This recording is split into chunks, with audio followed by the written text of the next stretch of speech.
being the rep. Niggas ain't never been on my lip. They must got the wrong impression. All my fears and salute my Lord. I took my check. Go through all this just to drop my sword. That shit out the question. Kyle can't call 144. We got the wrong yo. Keep talking. I'm deep stroking revenge. She a grown. I get 2 Glocks fully loaded, nigga. I call him dumb and dumb. What's wrong with him? He should've known better. He must be on something. Hey, it's Mr. Bring me back that cup. Niggas know they in trouble. Look around, little nigga. You see my brother? We think was a mom. Red letters got me waiting on the thief. Lord, we ain't no priest. I want the world to burn, just like Arthur Flip. I asked my Lord when we get that power. He said time to show. Took that first step like a man. I ain't no child no more. I need that glow. Humble, I don't like the boast. They know it ain't 144. They don't come close. Let's see who wanted the most. I'm from a city where they blitz. They'll rob you quick. Ask a God out DC about that shit. We both came up with trick. I remember when I was lost and on the wrong path. Lies that I told my mother, lies that I told my dad. Remember I walked in the house, he seen all the stress on my head. Called you about that robbery after school, I knew what I did. Victim of peer pressure all along, I guess I was scared. I saw the niggas help Miss Graham that crack, I should've killed her. I understand our oppression, when she died it was heartbreaking. About to take a trip to Newtown just to say I'm sorry, man. This the only family I gotta play to win. At least I'm for my children, so they ain't victim of they sin. Glory, cause I chased away that demon, try to take my kin. Can't taste that pleasures with a vengeance, he'll be back again. Niggas move by emotions, I'm a soldier, I can't comprehend. Just know when Satan put that pressure on him, he'll probably been.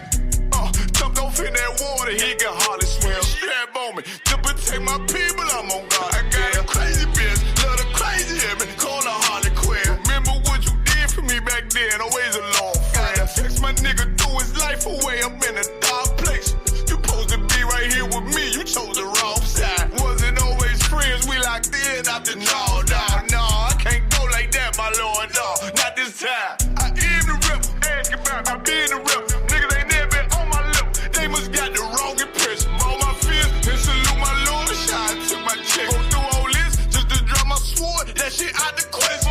Kyle can't call 144. We got the wrong yo.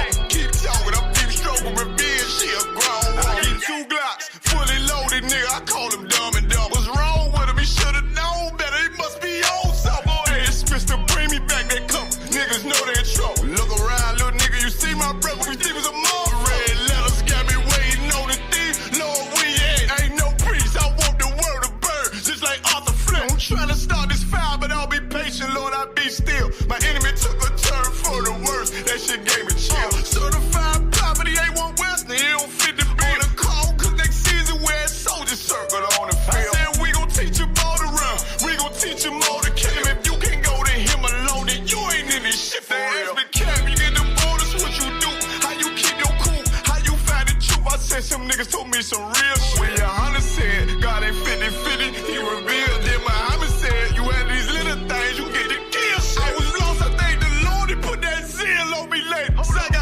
Don't say that, hold up, fuck that. I thank the Lord, he put that zeal on me later. So I got niggas up on Willow Road that still owe me a favor. It was a nigga up on Fair Roads putting me on case. Shit, I know a nigga up on Stain Road that shoot nice like little baby. Could've went crazy, you think you the one with trauma, huh? Nigga, please, I was with them boys in the hood, just like Jordan did some shit I ain't gon' never tell. Ones that know it's God in me. Why I get that mercy, Lord? Don't know why you guarded me. God, I know you love me. You saved my life that night on New Year's Eve.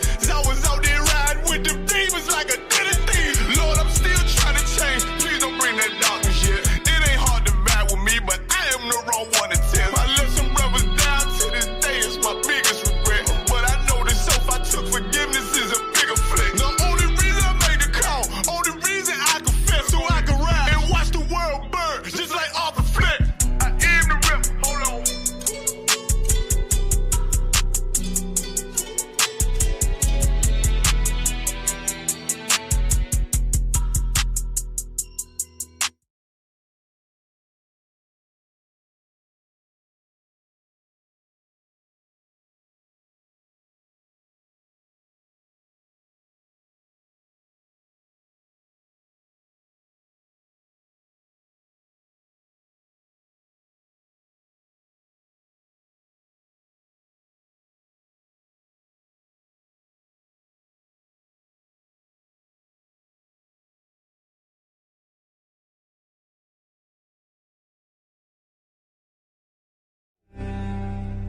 I will cause breath to enter into you, and ye shall live.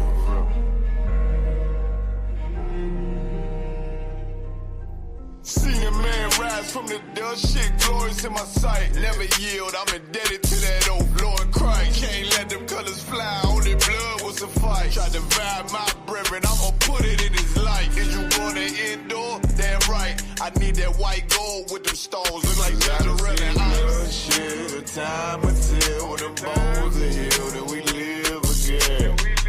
This shit right here for the cold-blooded killers and the gangsters vibe. But the hoes love it, break it for a $5 T. Spend a whole 100, no stunting. This is for the niggas that need more money.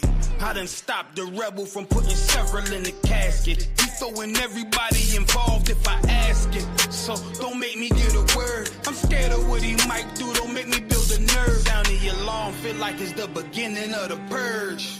Look, it's like I'm all out of options. Hard being a killer with a conscience. Ginger ale and ice with tequila talking nonsense. Cause beef ain't really no beef. Till there's no more sleep, do a drill, we do a drill. Ours Mozambique, 2 to the body, 1 to the head, fuck it, on repeat. 1 west, you know them cult leaders are on the street. Seen a man rise from the dust, shit glorious in my sight. Never yield, I'm indebted to that old Lord Christ. Can't let them colors fly, only blood will suffice. Try to divide my brethren, I'ma put it in his light. Is you going to endure? Damn right, I need that white.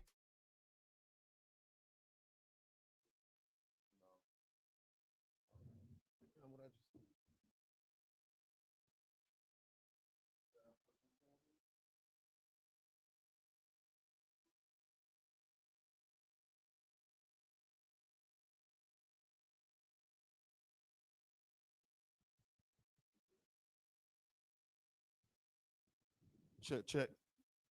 They put a 1 in the chat, 144 in the chat if you can hear me. Baba Kushah, put a 144 in the chat if you can hear me. Shalom. Yahweh Bahashim Yahushua Brakatah, to my brothers, Yahweh Shamar Lathah Bahashim Yahushua, to all my sisters, I'm priest and officer of 1,000 Bon Kayal, coming out of Fayetteville, North Carolina. And we are the Israelite School of Universal Practical Knowledge. Started out at 1 West, 125th Street, Harlem, New York, under Commanding General YAHANNA. And tonight is our Monday night scripture breakdown class, aka the history class, man. Let's get a Lord in hand for that cookout, the Carolina Coke Classic cookout. Yeah, Most High in Christ. Go over to the comments. Right there. Up. The water, brother. The water. I got Officer Batazar one in the house with me tonight. Who else in the house? We got Charlotte in the house. I know Durham doing what they do. You know. Yeah, go ahead and read them off from the room, Sean.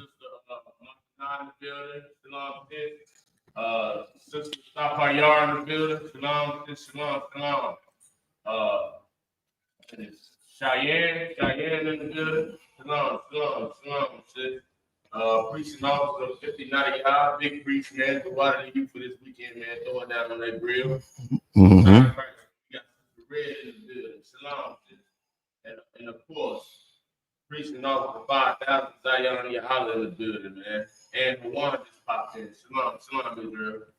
Damn right. Give yourselves a hand. Everybody that showed up and came out was fortunate enough to be able to come out and travel to North Carolina. Who was that? Hey, Shalom, Lord Christ. It's like, can you hear us in Durham, Bunkyo? Say what now? This is Charlotte.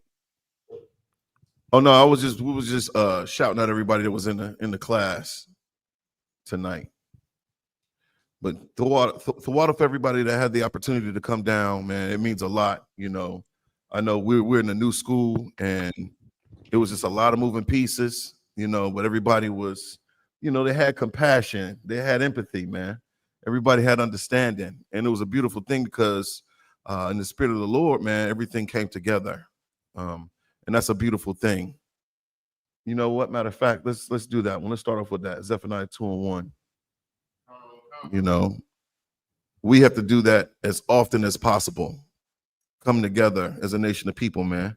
And when I say come together, I'm not meaning in the spirit of going to church or in the spirit of, joining a fraternity or a sorority, or joining a gang, or joining, Esau's military, or joining the police force, becoming a part of that thin blue line, we've done that since we've been here. We've done everything other than what we're supposed to do as a nation of people, man. What's most important to so-called Blacks, Hispanics, and Native Indians is that we gather ourselves together, man.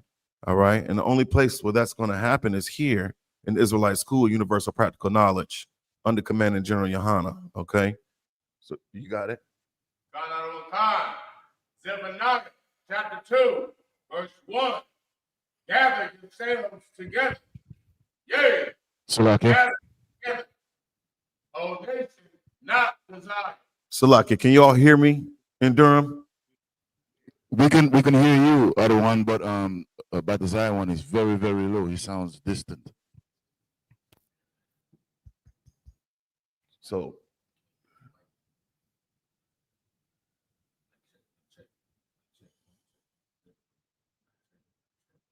nothing coming out of there. Hey, Shalom, Yahba Shem Al Shai Barakatah. Can you hear us in Fayetteville? Khan, we can hear you. Okay, we can hear you loud and clear, sir. Mic. The wireless mic is the wireless mic.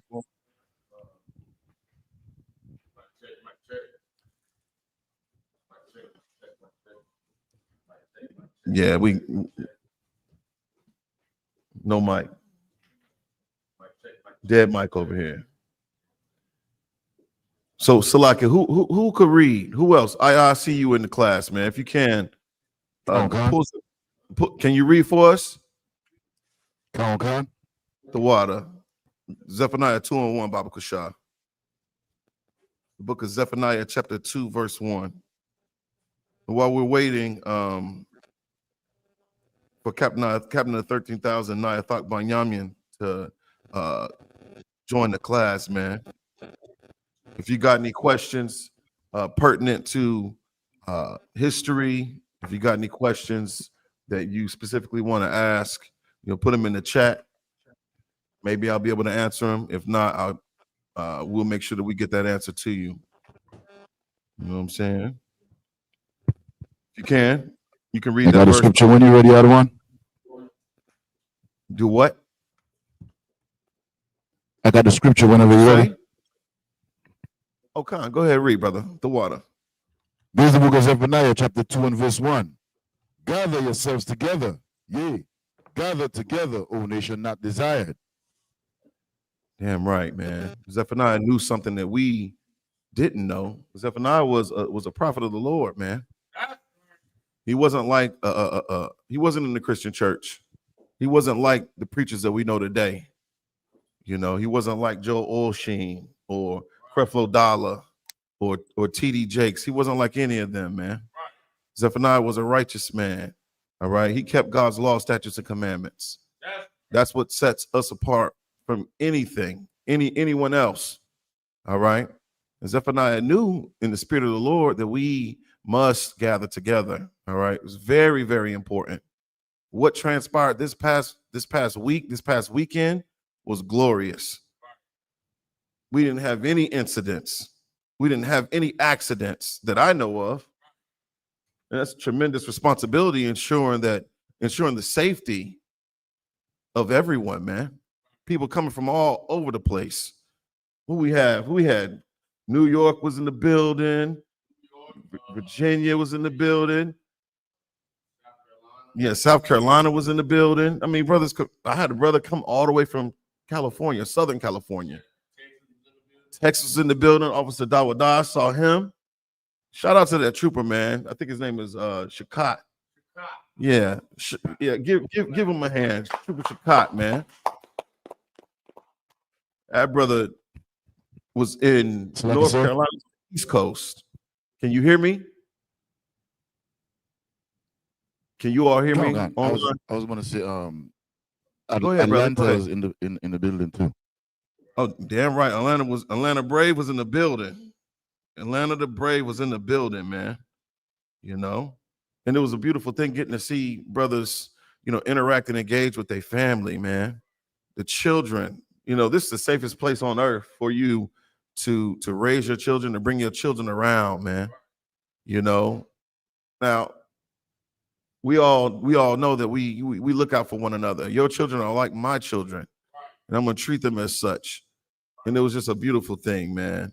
You know, I'm still, you know, trying to get back into the swing of things when it comes down to routine. But this is a wonderful thing. What we were able to accomplish, you know, in the spirit of the Lord, under Commander General YAHANNA, you know, under the leadership of Captain Nayathaq, man, under Zion Ya'Allah, all the other 5,000s too, man. You know, everybody put their hand to the plow this weekend, and I don't ever want us to forget, man. It's about service. It's about service. But Zion, find that scripture for me. You know, the greatest amongst you. Read that verse one more time for me, brother. Come on. This is the book of Zephaniah, chapter 2 and verse 1. Gather yourselves together. Yea, gather together, O nation not desired. Man, yeah, it's imperative. You can't be an individualite and stay at home. You come into the knowledge of the truth and realize that you are God's chosen. You got to get into the fold, man. You got to come to class. If you're a brother, you have a tremendous responsibility and obligation and duty to your nation. You got to come to camp, man. You have to come to these events. We're not just throwing these cookouts for nothing. If you have the means, you have the time, you should make yourself available, man. Because it's not like we don't want to see you. It's not like we don't want to, you know, engage in the brotherhood. It's not like we, you know, the sisters don't need to see other sisters. This is how we get stronger, man. In gathering ourselves together, all right? What scripture was that, Matthew? What? Matthew 23 and 11. The book of Matthew, chapter 23, verse 11, if you can. The book of Matthew, chapter 23 and 11. And I just wanted to talk briefly about service. Matter of fact, there it is. Yeah, Matthew 23 and 11. Let's hear what Jesus Christ, as we would foolishly call him in the earth, Yahweh Mashiach, what he has to say about, you know, service. I'm not talking about joining the service. Go ahead, brother. This is the book of Matthew, chapter 23 and verse 11. But he that is greatest among you shall be your servant. But he that is greatest among you shall be your servant. So when you think of, we'll just take the I.S.U.P.K, for instance. We have a rank and order structure within this school, man, that sets us apart from any other organization. People are afraid of the militancy that's needed in these last days. People are afraid of that order, all right? So when it comes down to the rank and order structure, who would be deemed the greatest in the I.S.U.P.K? And why? This is an easy. It's a gimme right here. If you in the class, put it in the chat. About the Zohar one, can you monitor the chat real quick? See if anybody wants to chime in. Who would be deemed the greatest in the Israelite school universal practical knowledge under Yahweh Shai, man? Who would be deemed the greatest?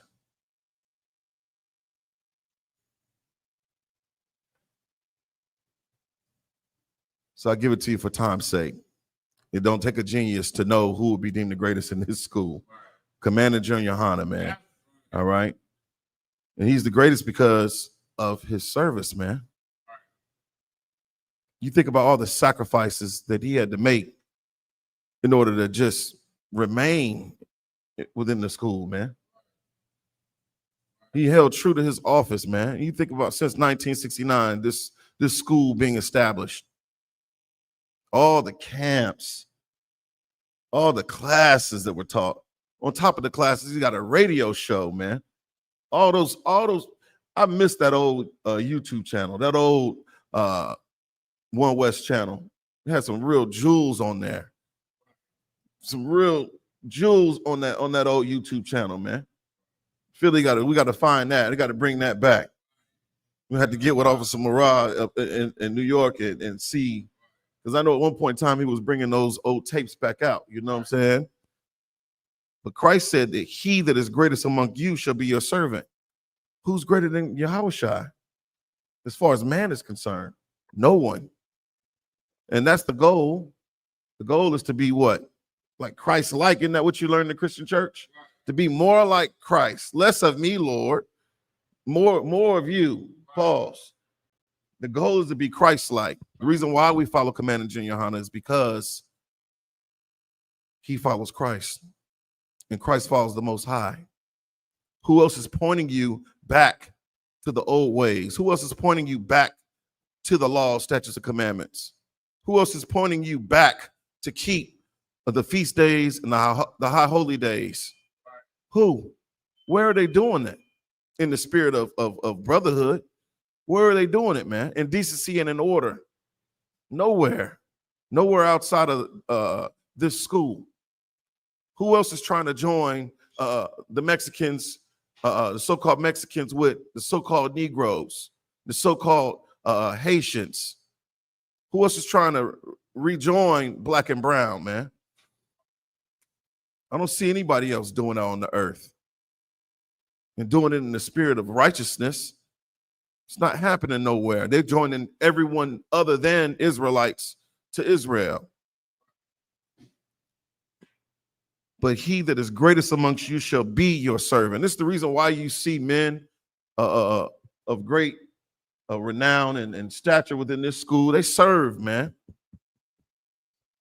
If you find yourself constantly, continually, incessantly being served in here, you know your position. That's a role that you assume. You just show up to be served. And that's not the spirit that Christ had. We're reading right here. Read it again, Ayah. Tell them where you are. Another one, Khan. This is the book. This is the book of Matthew, chapter 23 and verse 11. But he that is greatest among you shall be your servant. Verse he 12, that is greatest among you shall be your whosoever servant. shall. No, you got it. Go ahead. Keep reading. Come. Verse 12. And whosoever shall exalt himself shall be abased, and he that shall humble himself shall be exalted. Man, what is that? What does that mean? What does that mean? Who exalts themselves, man? What does it mean to exalt yourself? You honor yourself. You hold yourself in high esteem. You set yourself above other brothers. You think you're better than other brothers. For what? What the hell have you done? What have you done to be so prideful? What makes you, you know what, not stink, man? You see men that are greater than you making the sacrifices to do this work. And it definitely is a sacrifice. Men that have tremendous responsibilities and duties outside of this truth. This brother's got 10, 15 children, man. Yeah, go ahead. Give me the definition of abased. Definition of abased in this context: to depress, figuratively, to humiliate, in condition of the heart, abased, to bring low, to humble. Yeah. Whoever shall exalt himself, he's going to be brought low. He's going to be humble. He's going to be humbled, man. And that's the spirit, a contrite spirit. That's what you're supposed to have. You're not supposed to be prideful in spirit. Isn't that one of the things that the Lord hates? Whosoever shall exalt himself. How do you exalt yourself? Give me some examples of someone exalting themselves. Go ahead. Yeah, by being proud, you know. By being proud, being yeah, give me an example though. Lay it down flat. Give me an example of being proud. Well, I'm gonna use how the Christians do it. You know, you look at somebody on the street corner in poverty and you frown down upon them and you exalt yourself like you're better than them because you go into that mega church with $50. Right. I mean, how do you think about in our everyday lives? How do we exalt ourselves? It's very, very vain and carnal things that we do. Salaki. Go ahead, brother. Oh, Salaki, I think Captain Nayathaq's ready. With that, I'm going to pass the class over to Captain of 13,000, Nayathaq Banyamya, man. Give him a hand.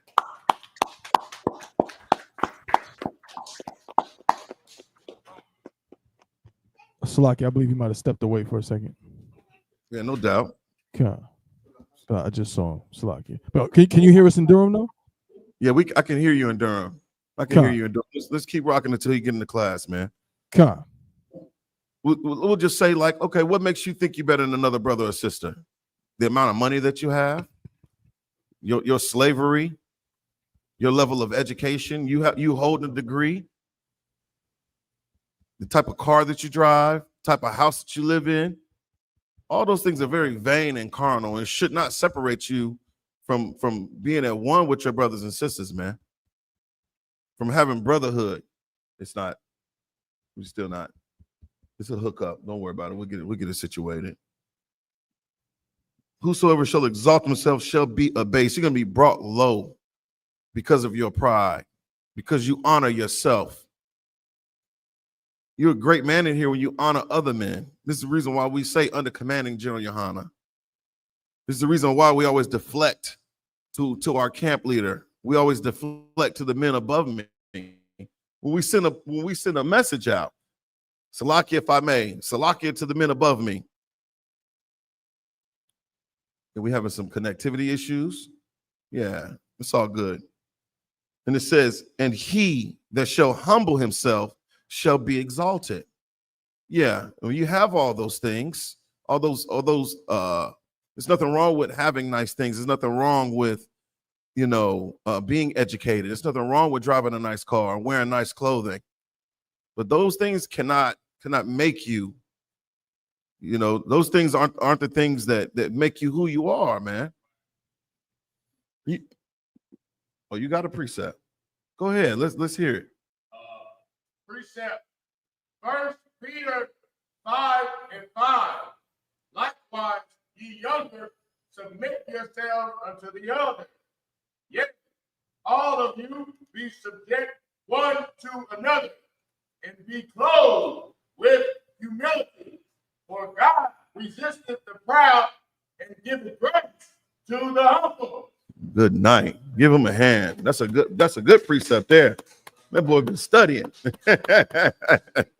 So likewise, ye younger, submit yourselves unto the elder, man. When you come into the school, you come as a child, man. You have to be childlike because you don't know a damn thing. You don't know anything. You have to be retaught everything.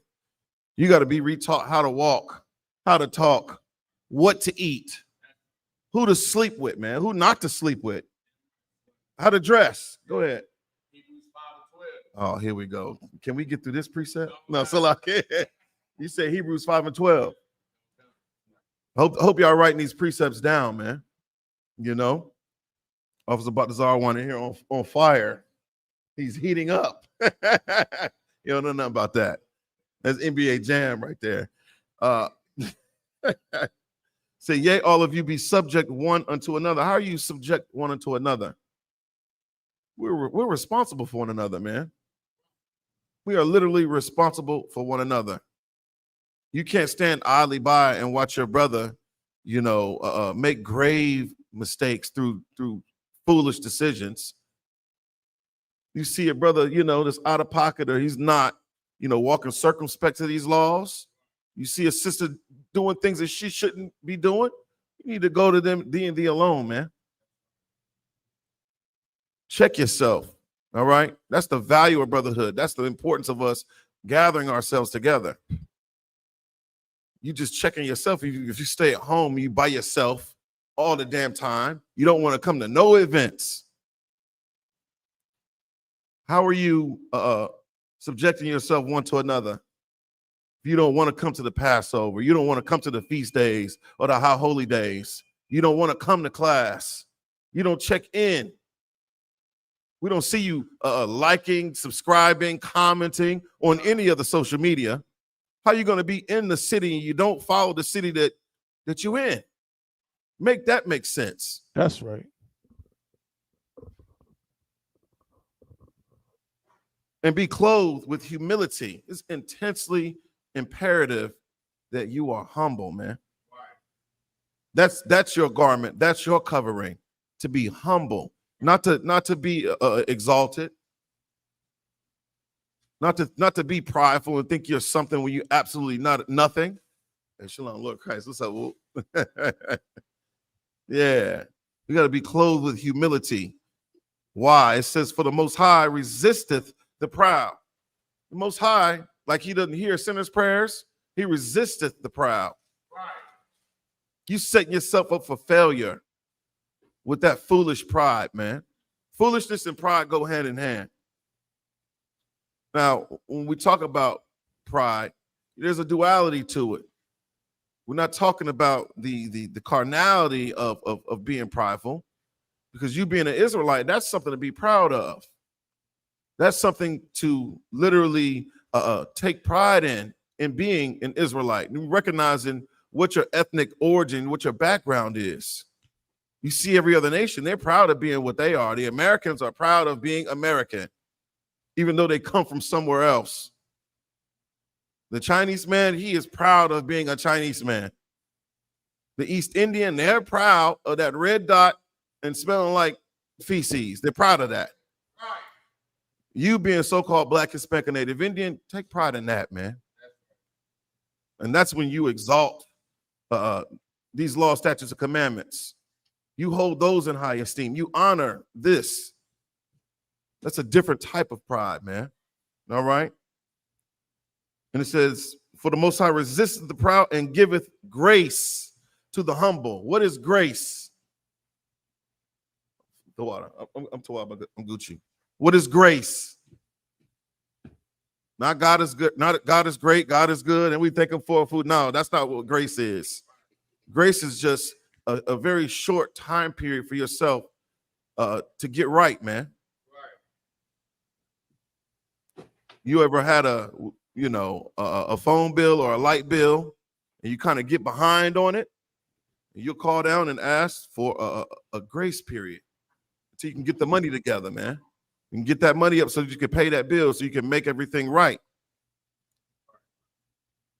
If you're prideful, why would you give someone that's prideful any type of grace? You call down there being big, bad, and bold on the phone. Oh, Salakia. And with that, I'm going to pass the class off to Captain of 13,000 Nayathaq, man. Yeah, man. Hey, Shalom Akim. You have a shirk thumb. You know what I mean? Give yourselves a hand. I know you're all exhausted. You know what I mean? Give yourselves a hand. You know what I mean? To all the sisters, all the brothers, you know what I mean, that help out, you know what I mean, host the first cookout for the season. You understand? The next one on the list is Chicago. Chicago, I believe, is the July what? I forget what it is. If it's July 31st to the 3rd out of one? 31st to the 3rd, right? Of August. You know what I mean? So y'all prepare yourself. You know what I mean? Let's go support Chicago. You know what I mean? Yeah, right. With their cookout also too. You know what I mean? You know what I mean? You should, you know what I mean, be proud of what you'll, you know what I mean, accomplish here with this cookout. You know what I mean? Lord we get some more. You know what I mean? And push on.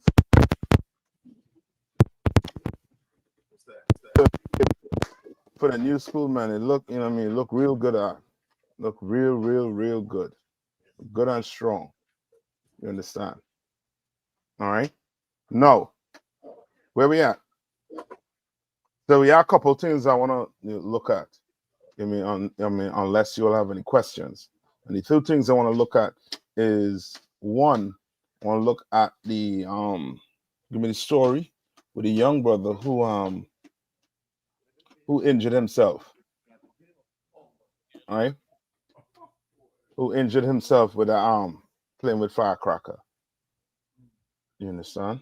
And then give me and we go into those flood. You all saw the flood that took place in I think is in Texas. Okay. Right. I want the city it took place in, and Tabo wants to give me the demographic. All right. Okay. and what they're saying about it. I believe they're trying to pass the blame off of on Doge for how they got the certain cities and state or federal, certain federal jobs. And I think the meteorologists positions on them for different cities get hit hard with it too. All right. So you get into all of that. Now, any questions? You all have any questions?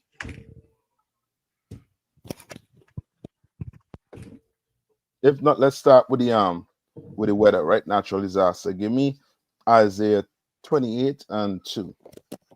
Give me Isaiah 28 and 2. Who gonna read from me today? Shalaka, sir. Mm-hmm. As a if you would like, I could read. Okay. The young man there? Young man Okay. G. Let young man G do it. Two other ayah. Okay. Come on. It's the book of Isaiah, chapter 28 and verse 2. Mm-hmm.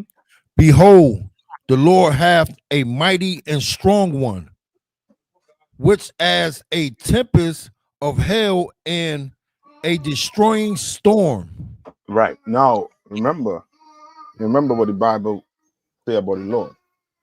The Lord wants to do what for his people? He wants to do what?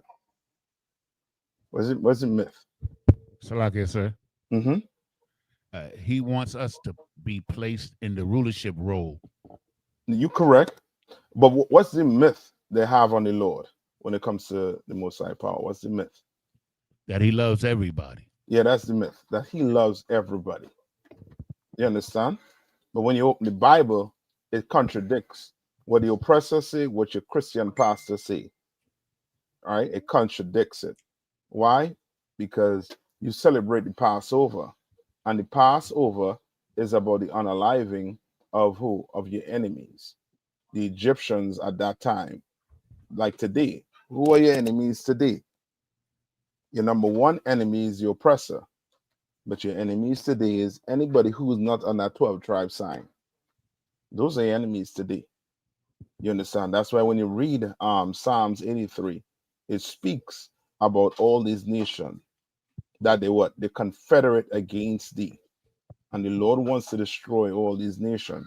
That's why you're seeing these wars coming up. And these nations know that this war that they're going to fight is the last war they're going to fight. And what are they doing? They're trying every diplomatic way to what? To not go to war. America started what? Pulling their troops out of Afghanistan, saying we're going to leave the Middle East. And then they had to go what? Right back in. You understand? Somebody saying something? All right. All right. I'm doing a mic check right now in favor of Salakia. Okay. Yeah. So we had to. They had to go right back into the Middle East, and now there's a ton of negotiation had to be taking place. Why? So that they don't go to war, because their scholars already read the Bible and they know that the First World War, that war that cometh, is the final one. Is the one to decide who's going to rule the entire earth. And it seems as if what? Black people will never, ever be in rulership. That's what it seems like. You understand? Now, read. As a flood of mighty waters overflowing. Right? As a what? As a flood of mighty waters overflowing. And remember, what did the Lord promise in Genesis when it comes to water? Salakia. Come on. He said that he wouldn't flood the earth again. And when I say he wouldn't flood the earth again, what you mean? I mean, like, you know, in the story of Noah, how he flooded everything and basically unalive, you know, those who he didn't want, you know, he made a, I thought he made a covenant and put a bow in the sky, and that was supposed to be the promise of him not flooding the earth like that again. When they say like that, you're dancing around. When it says That like magnitude, to the magnitude of that. right. So in other words, when the Lord flooded the earth, right? He destroyed the earth with what? With the water. With water. Right? The entire earth. That's why he told Noah to go get what? 2 animals, right? Pair. Then he tell him go what? Go get these clean animals, go get these unclean animals. Right? But that doesn't mean he ain't gonna flood certain parts of the earth. You understand? That's why you're reading about it right now. Like they like to call what happens, what do they call what's going on right now? What there's a name Esau gives it. 2 names. Salakia, is a natural disaster. Look up that. Look up the definition of a natural disaster. And what's the other name to give to it? What's going on right now?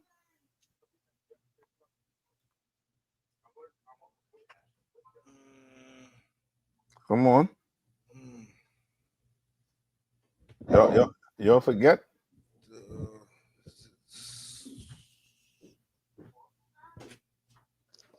Salakia, I don't. Is it global warming? I don't know. Salakia. No. Come on. Like disaster, catastrophe, or a damn, I had the word right on my mind. I lost it. So natural disaster, and what did it say? You ever hear the term mother what? Mother Nature. Mother Nature, correct. Right. And when you say these things, natural disaster and Mother Nature, what are you doing? Salakia, you taking credit away from the Most High. Yeah, you're taking all the credits away from the Most High. Right? Right. That's correct, Patricia. Right? Next time the earth is gonna be destroyed, it's by fire. You're correct, sis. You're correct. It's in the Bible, and they know it. They know them bombs, you know what I mean, is fire. They'll talk about nuclear, if a nuclear war gets started. Brother, that is, you know what I mean, ridiculous. And the type of bombs they have right now is way more powerful than the Fat Man and the other one that they dropped on Hiroshima and Nagasaki. So they know this earth gonna be destroyed by fire, and they're trying not to go there with it, but the Lord wants it to go there. Don't listen to your pastor who try to tell you that the Lord don't want war on the earth. To pray for peace. Pray for peace. You understand? You've been praying for peace. We can't get peace in the household. Your mother arguing with daddy arguing with mommy. The children arguing with the parents. There ain't no peace in the house. But you want peace on the earth? Salakia, sir. Come on. A scripture that goes along with Isaiah 28. This is 2nd Ezra 6:18. No, hold on. I asked for something. Salakia, sir. Khan Wakan. This the Google definition of natural disaster. A natural event such as a flood, earthquake, or hurricane that causes great damage or loss of life. Right. So then, in no way they're saying this is likened to what? This is from the Lord. In no way. They're saying. Right? They're taking that away. But I'll let you know it's what? Read it one more time. A natural event such as a flood, earthquake, or hurricane that causes great damage or loss of life. Good. And they're saying it's natural. It's a natural event. Is that natural for a place to flood? How fast did they say this place flooded in Texas? You all know? Salakia. Come on. Salakia, my lord.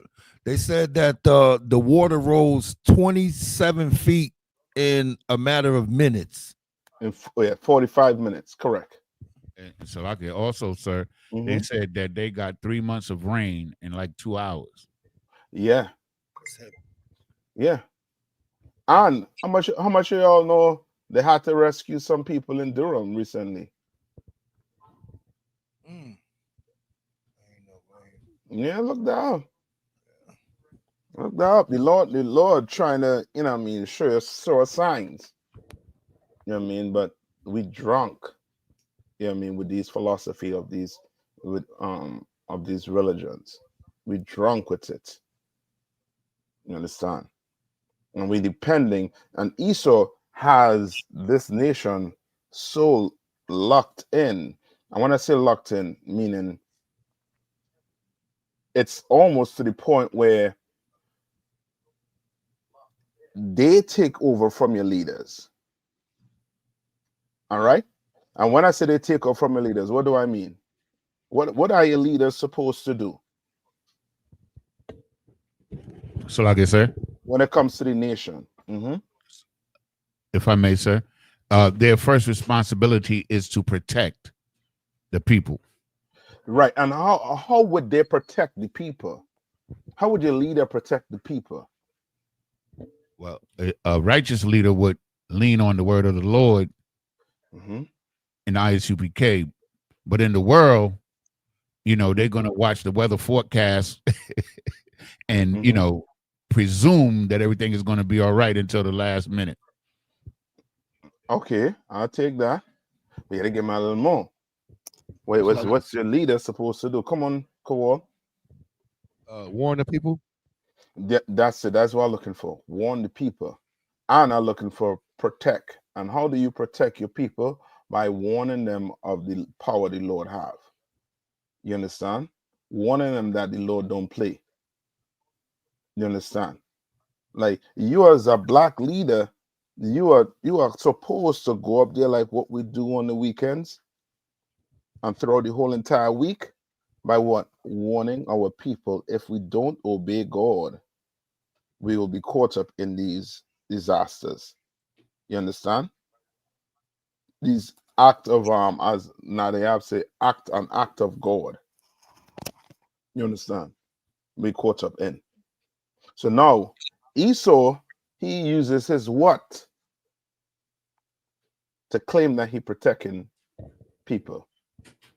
But he's actually hiding you or hiding the Lord work and then taking and then telling you it's a natural disaster or Mother Nature. Give me Mother Nature first. Who Mother Nature for me?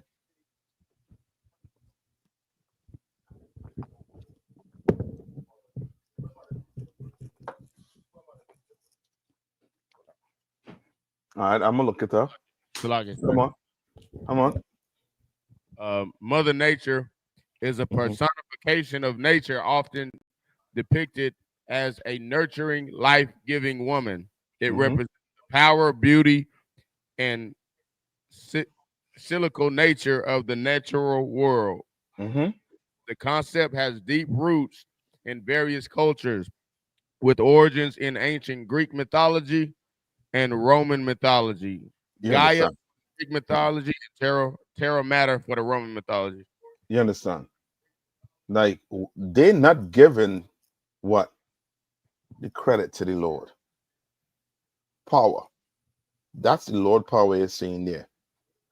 But they will call it what? A natural disaster. They'll call it Mother Nature. You understand? When this is the Lord doing it. Give me Isaiah. Give me to Isaiah. I think it's 45. All right, 45 and 2.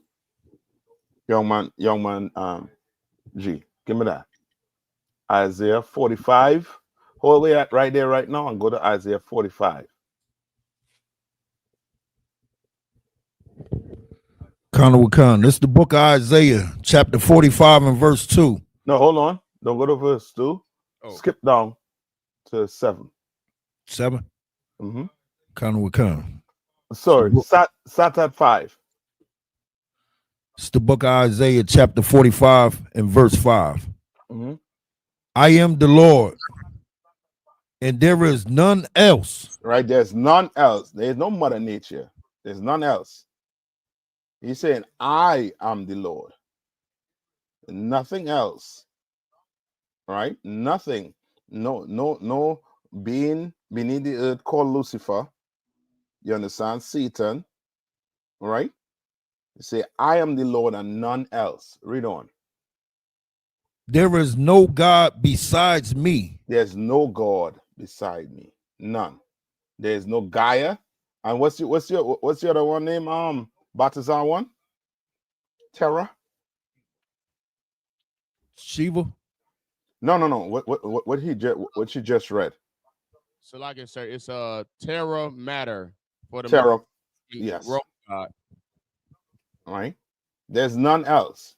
So all these gods that they're making up, these things are what? Myth. They're not real. And if you read the Bible, you'll understand it's not real. Just like you go to church on Sunday and black people don't even know they're worshiping what? The sun on what? Sunday. They think it's just they worship, they're going to church on Sunday. When it's more than that the oppressor have you doing. It's just like with Christmas. You think you're celebrating the birth of who? Jesus Christ. But you're not. You celebrating, what's his name? Cesar Borgia. Mm-mm. Oh, Santa Claus. No. Nimrod. His birthday. Nimrod. That's who you're celebrating. Nimrod. But we don't know these things because when you go to church doesn't give you any type of background when it comes to the Bible. Church turns the Bible into, just a book that you read at the side, but then the pastor, he gonna give you the doctrine of whatever religion you're in, but the Bible is second. You understand? That's why most of this religion, when you start opening the Bible and you start coming up against what they're speaking, their congregation is like, well, you can't do what? What does the congregation tell you? Or members in the congregation tell you? Salakia, don't ask no questions. They do say that, make that statement, but they say something else. That's very evil.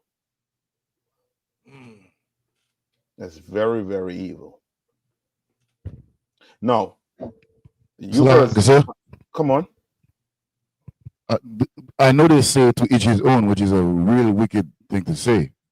Okay, not so much to each his own, right? Remember, they have the Bible just like you have the Bible. But what's the difference between us and them? Salaki, sir. If I may. Come on, Yanaza.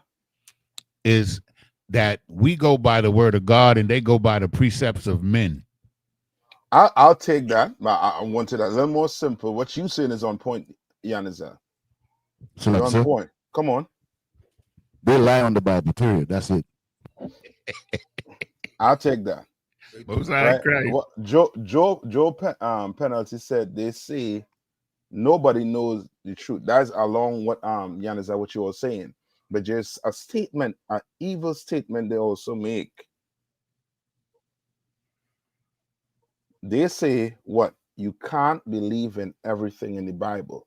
That was written what? 2,000 years ago. You ever hear a Christian tell you that? Yeah, the Christian, they tell you that. You can't believe in everything in the Bible. That's why, because the doctrine they're learning is not aligning with what is in the Bible. It's not aligning with what's in the Bible. Because you tell your congregation, God is all love, But when you open the Bible, it's conflicting. You understand? And that's where Yahanna comes in and said what? They believe in what? The The precept of precepts men. of men. Yeah. They believe in doctrines,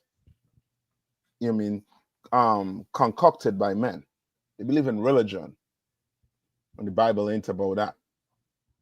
You understand? Is either it's going to be is the truth or what? A lie. Black or white. There's nothing in between when it comes with the Lord. The Lord calls that what? In between, he calls it what? What does the Lord call it? Come on. Lukewarm. Lukewarm. You understand? Lukewarm. You understand? All right. Now, somebody holding something for me. So we got natural disaster. We got Mother Nature, right? Now, skip to I think Isaiah 45, right? Come. Right. Read that last part of 5. I guarded thee, though thou hast not known me. He what? I guarded thee, girded, Salakia, girded thee, though thou hast not known me. What does it mean to gird? When does the Lord say girded thee? What does that mean? Salakia, sir. Come on. Look up girded. Protect you. Hold on. Come on. To cover. Right. You understand? As I saying, protect. The Lord done gird you. Right? How did the Lord gird you? What did the Lord gird you with? Do not say the blood of Jesus. All right. Don't say that. But come on. Come on. That's funny. The Lord gave us the law, statutes, and commandments, and what we should and shouldn't do, and to be separated from the other nations. Yes. He tell you who to marry. He tell you who not to marry. You understand? The Lord tell you what to eat, what not to eat.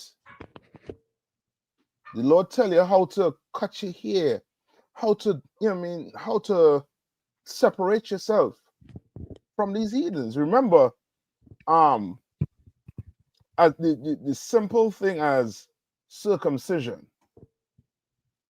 Do you all know what the medical field is saying about circumcision right now? So, like, sir, come on. I believe you said the medical what, sir?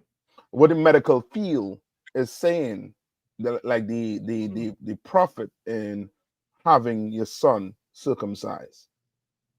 Okay, so like, so I'm not sure what the medical field is saying, but I do know that there's a lot of controversy around it. I know that some people are saying it's mutilation. That is wrong. Yes. You know, you shouldn't do it, but I'm not sure what the medical field is saying. So like, sir. Right. So look at come on. So like out of water. They got some pros and cons. It says it can prevent foreskin infections and phimosis condition. Salakia. A condition where the foreskin cannot be pulled back. Circumcision can lead to a lower risk of some sexually transmitted infections, including HIV.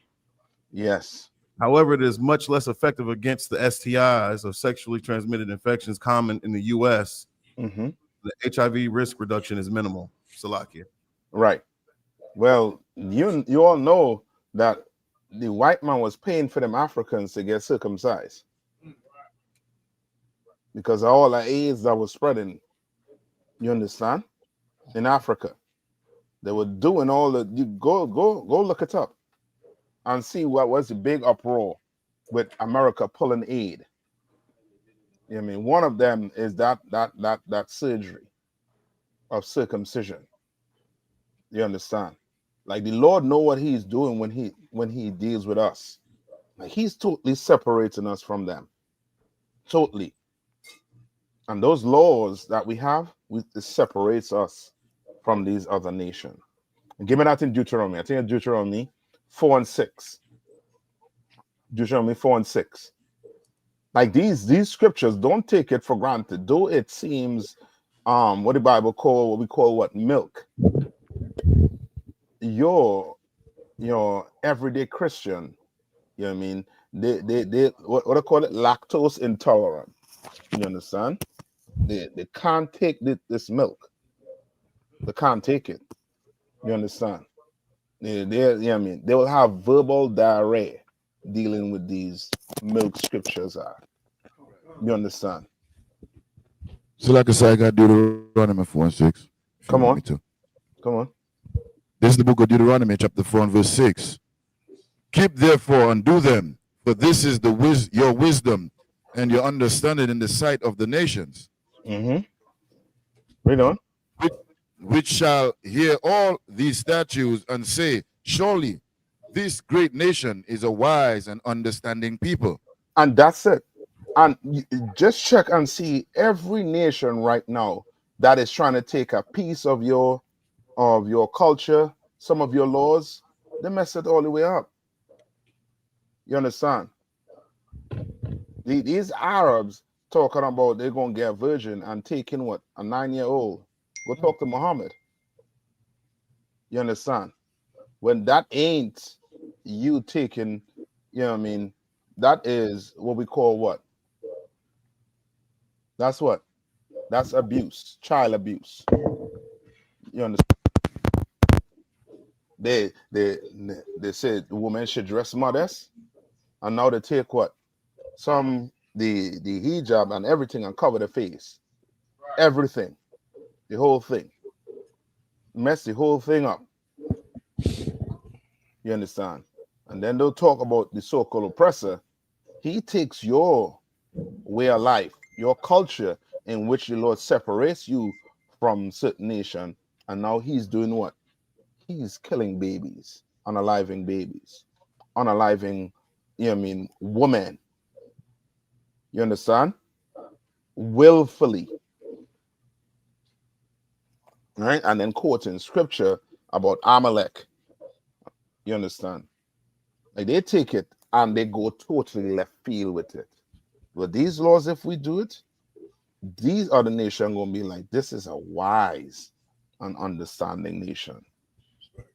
You understand? Just like your parents, just like your uncles and aunts. After a while, you saying the truth, and they start to watch you grow.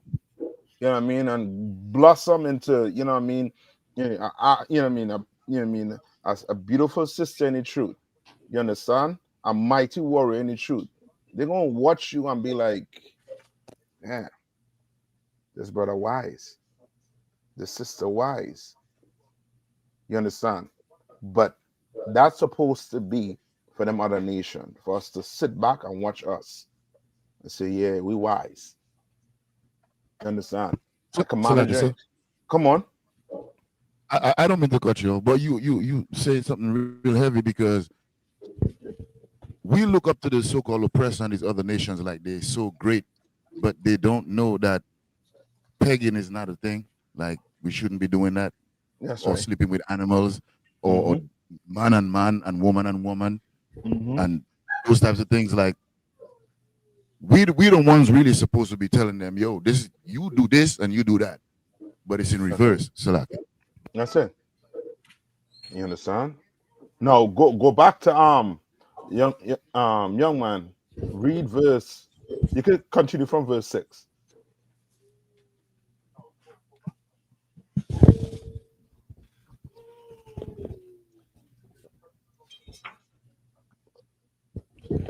Khan. This book of Isaiah, chapter 45 and verse 6.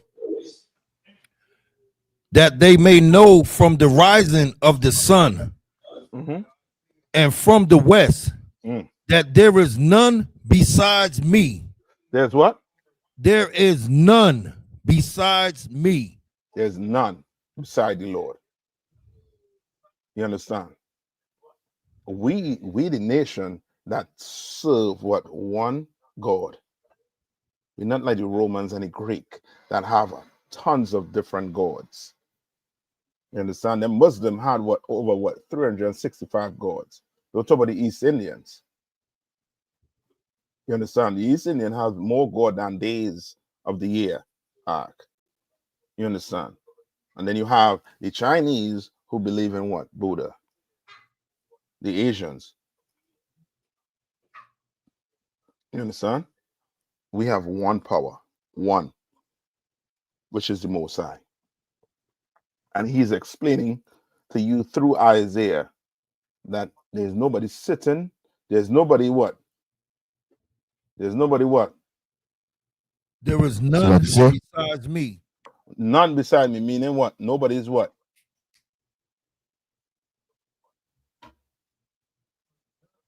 There's no what? There's no one else. So like I said, Come on. there's no one with him, meaning there's no one above him, no one equal to him. He's the ultimate power. That's it. Okay, so when Christians bring in Satan, what are they trying to say Satan Salakia. is to the Lord? Come on. They saying that he's equal to the Lord. Like he fought the Lord and just so happened to lose. Salakia. Okay. Salakia, sir. Come on. That he's an adversary to the Most High God. Meaning what? Okay, just An think. enemy. Okay, yes, you're correct. But think this. That's what the Christians say, correct. Okay. You have different food outlets, right? Yeah, KFC. Let's take KFC and Burger King, right? If Burger King says, or let me use Chick-fil-A. Chick-fil-A say there's no one else that sells chicken like me. What are they saying? Salakia. Uh-huh. They're saying that they're the best. And that there's what? And there's no competition. There's no one equal or even that's close. That's it. There's nobody competing for position of being God. There's no competition. You understand? Right. None whatsoever. He's saying there's none beside me. Ain't nobody fighting. Ain't no Hades and you know what I mean whatever other Greek god and they fighting for dominance over the earth. Ain't no Satan and ain't no Most High power, and now they're fighting for dominance over the earth. There's none beside me. There's no competition. You understand? So like, come on. So like that's heavy right there. And if you look at it like from just a black or so-called black standpoint, you know, that's some real nigga shit.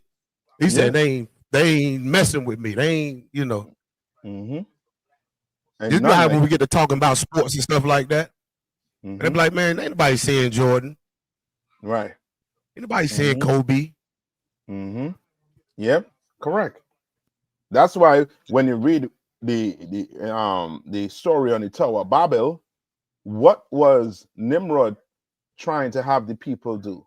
Build a tower to do what? To go fight the Lord. And the Lord had to show you there's no competition and destroy that movement. You understand? And then today they're trying to do what? Build it back, trying to get that tower to go what? Fight the Lord again. They didn't learn the lesson. These heathens don't learn the lesson now. They don't learn. You understand? Black people know when they see something, they know by instinct, by nature, that is the Lord. You understand? Come on. I have a question on topic. Mm-hmm. So, would you say that the heathens, because they have done so much evil on the earth and they have gotten away with it for so long, and you know, they know who we are, the Lord's chosen people, and we are not able to come out of the darkness that we are in, you know what I mean, quote unquote, they have the churches, they have all this religion. You think that as a result of that, they just think like, you know what, I don't even really believe that these people are they're gonna, this is what's gonna happen to them. I don't believe that nobody's gonna crack the sky. So to hell with that, we're gonna go ahead and do what we do, exalt ourselves, and where we end up, we end up. Is that a safe statement to make, Salaki? Okay, yes, it's somewhat on it. And the precept that I want is going to, you know, hit the nail on the head. And you all know what precept am I going to ask for? Isaiah chapter 12, 14 and 12. What does that say? 12. They that narrowly look on thee shall say, is this the man that caused the earth to tremble? No, not that one. Come on. Not that one. There's one where I think is an Ammonite told his king that if these people don't worship their God, come on. Yeah, Jude chapter 4. I'm gonna get it for you right now. So like I said. Anybody know what we're talking about?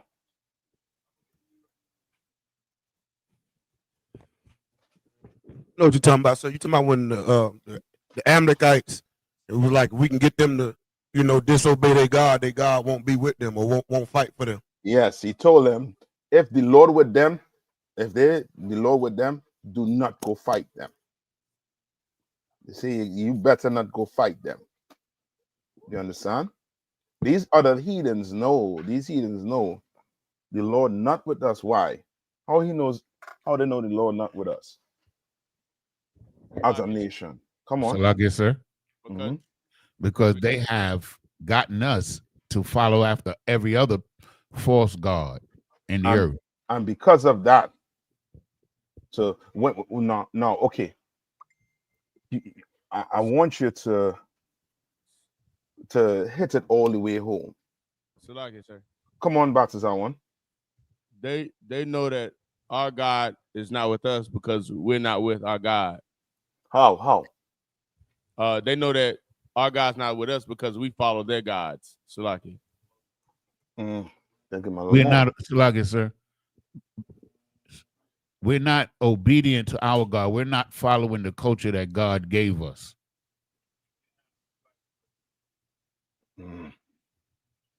I want you all to paint the picture for black people today. You know the Lord not with us. Salaki, sir. Come on. So like you were talking about Judith 5 and 20. I don't think it's in Jude. Read it from me. Let me see if that's it. Yeah, that's it. Come on. Judith chapter 5 and verse 20. Now therefore, my Lord and Governor, if there be any error against this people, and they That's sin it. God. That is it. Continue. Come on. And they sin against their God, let us consider that this shall be their ruin. And let us go up, and we shall overcome them. And that's it.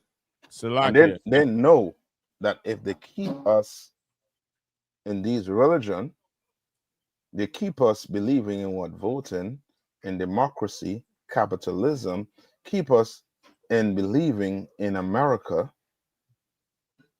Right? Read it one more time. Come on. Book of Judith, chapter 5 and verse 20. Now, therefore, my Lord and Governor, if there be any error against this people, and they sin against their God, let us consider that this shall be their ruin. And let us a sin. Like, for you to know what a sin is, you have to understand what? We'll have to understand. We'll have to understand. So like I said, our place with the Most High, and what he, like one of the brothers said earlier on, the culture that he gave us. No, you make it simple. What's a sin? Obey the Most High. What's a sin? So like it, sir. Come on. Trespassing against the law, breaking the law. Breaking the law is a sin. You have to say that. You have to, because black people are taught in the Christian church that what? It's like the laws are done away with. Yes. So you're going to have to say sin is the transgression of the law. That's in the Bible. You understand? Remember what you're learning here. You want to make sure that you don't box yourself in. You want to box them in. You understand? So everything that coming out your mouth is you're going to have to be able to do what? So like I said, confound everything that they bring up. Right, but you're going to have, for you to do that, you're going to have to do what? So like I said, study. You're going to have to make it simple. Make it simple, meaning this. You're going to have to open the Bible and show them what you're saying is in the Bible. You understand? Make it simple. That's why I'm asking you the questions. How do you know the Lord is not with black people as a nation?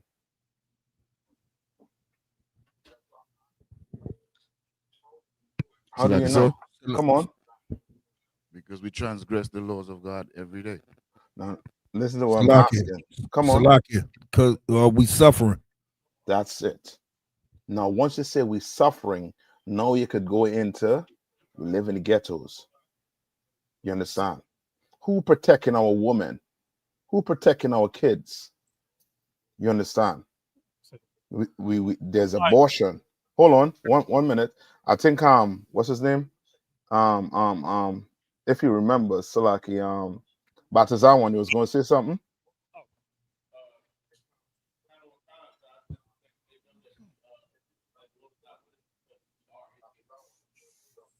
I didn't hear what you say. His mic bad. I don't want. Mm-hmm.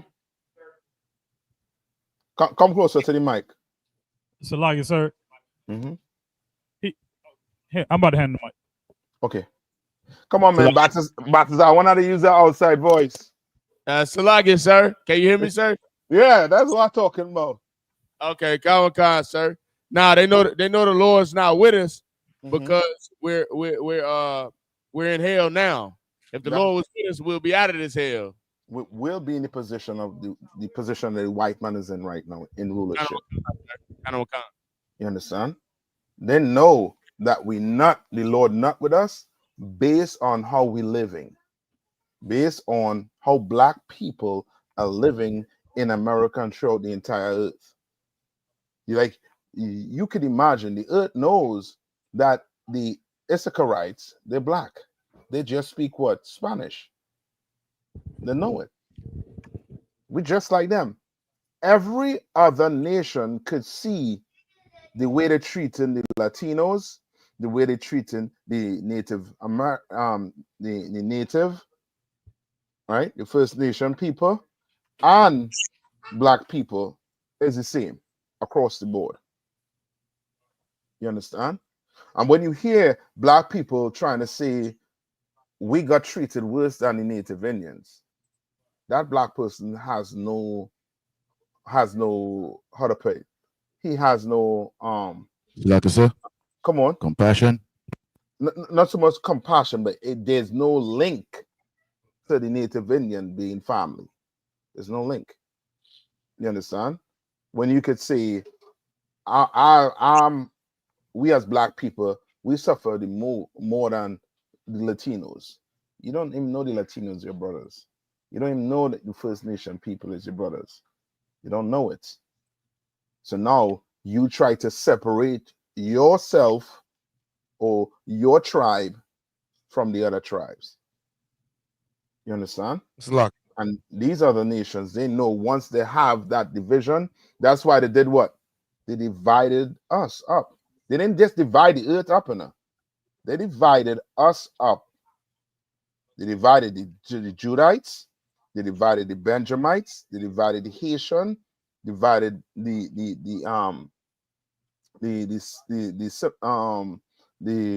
Simeon.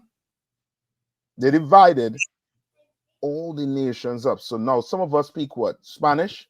What some language we speak? Salaki, sir. Uh-huh.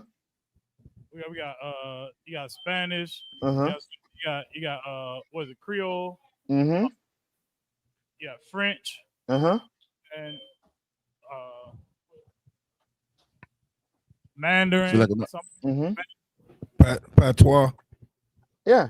So just think all the language on the earth, right? But the main ones I would say is what? Spanish, French, English, and Portuguese. The main ones on this side. You understand? But when the Lord did scatter us, what? Throughout the entire earth.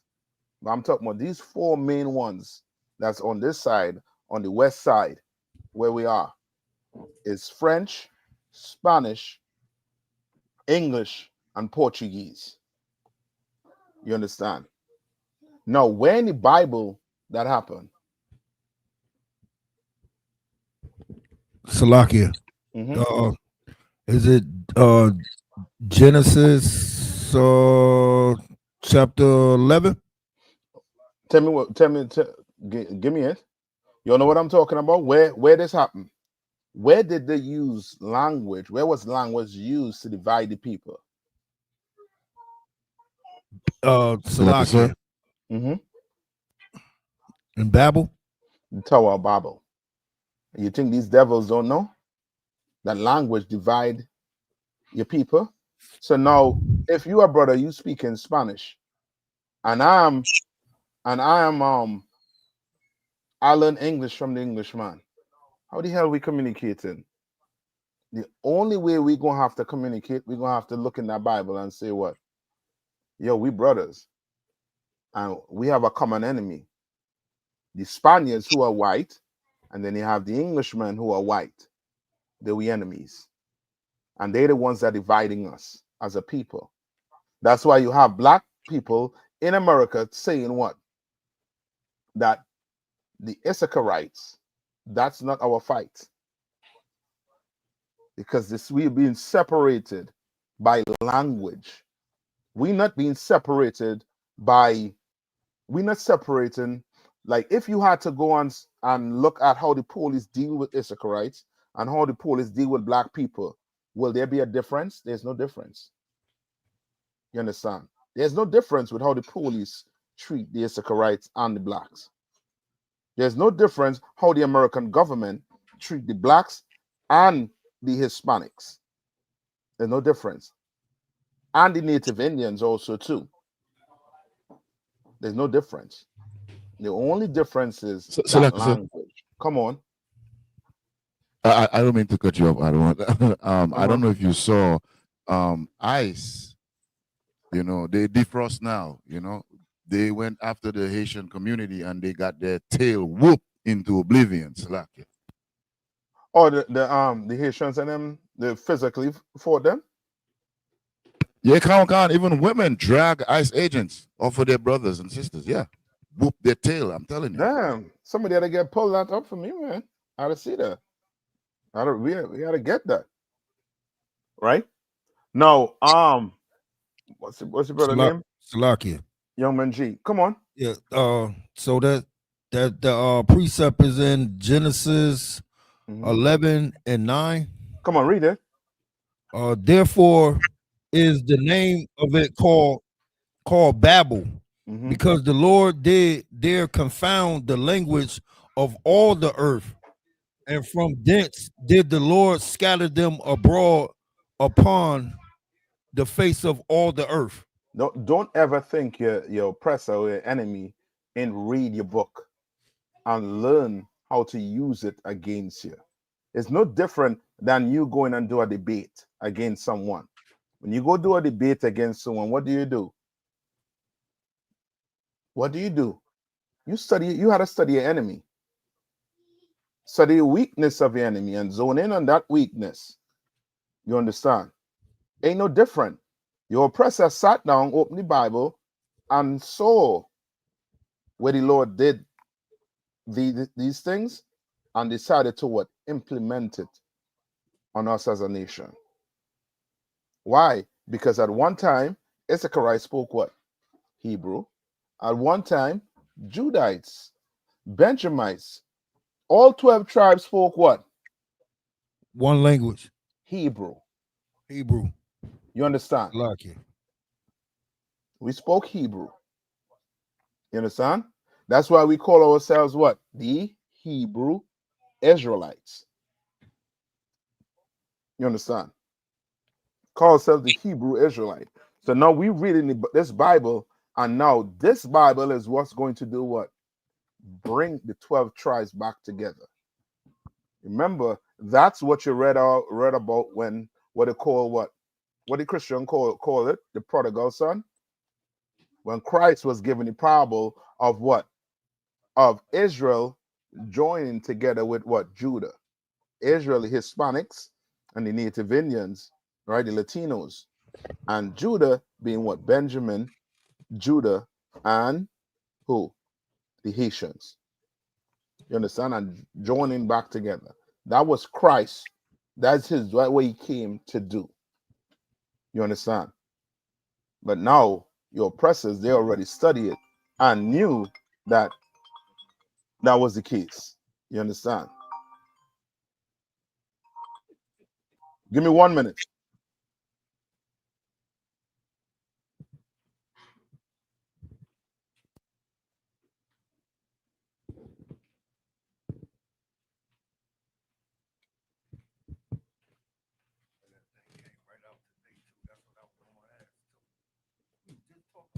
Check, check. Shout out to everybody that's in the chat. Everybody that's tuned in at home, like, share, subscribe to the page. The water for being in the class. Yeah, you know what I mean? Tawada. You know what I mean? Tawada. Thought I was growing feathers after this cookout. The chicken was delicious. You know what I mean? Was delicious. So, like you said, Come on. Damn right.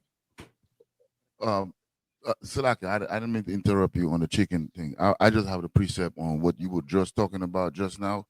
Come with on. The nations knowing that, yeah, come on. This is the book of Jeremiah, chapter 17 and verse 4. And thou, even thyself, shall discontinue from thine heritage that I gave thee, and I will cause thee to serve thine enemies in the land which thou knowest not. Yeah, and that's Keep it. They going, know. sir. You already you said it all the same day, unless there's more. Come on. Come, for ye have kindled a fire in my anger, which shall burn forever. Salaki. Yeah, that's it. Right? And they know it.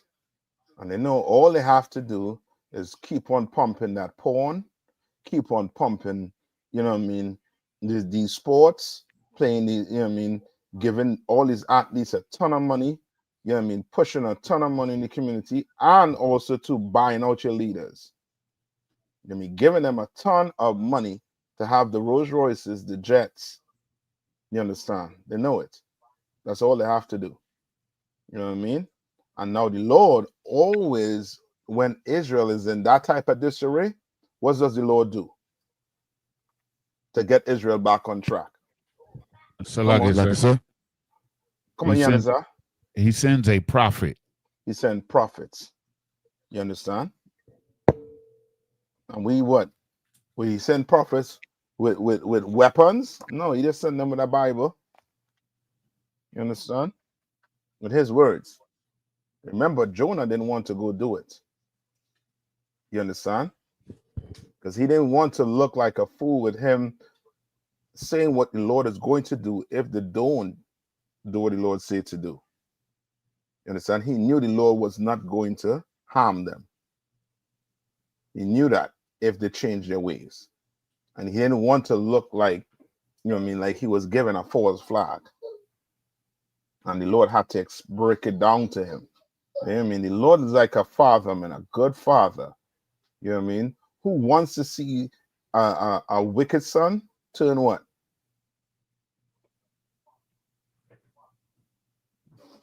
What does the Lord want? You know what I mean? Salaki, sir. Come on. He wants obedient children. He wants obedient children, correct. I'll take that. But the Lord would rather you what? Sir? Come on. Be righteous. Yes. Precept. Give me the precept in Isaiah. You know what I'm talking about? Isaiah 18. Or I think it's, hold on. Let's see, it's 23. I got Psalms. No, but there's one in Isaiah where he tells you, where he says he would rather, I don't know if it's Isaiah or what, it's in the Old Testament. He would rather you change from a wickedness. Like the Lord does not want to unalive you. But he'll rather you change from your evil. He'll rather you do that. All right. Now somebody find that for me, young man G. Read the finish reading Isaiah where you get to verse 7.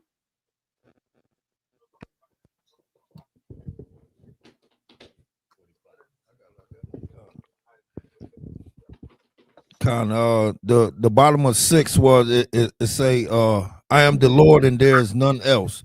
Verse 7. Mm-hmm. I form the light and create darkness. Mm-hmm. I make peace and I create evil. Mm-hmm. I, the Lord, do all these things. I, the Lord, do what? All these things. The Lord do all these things.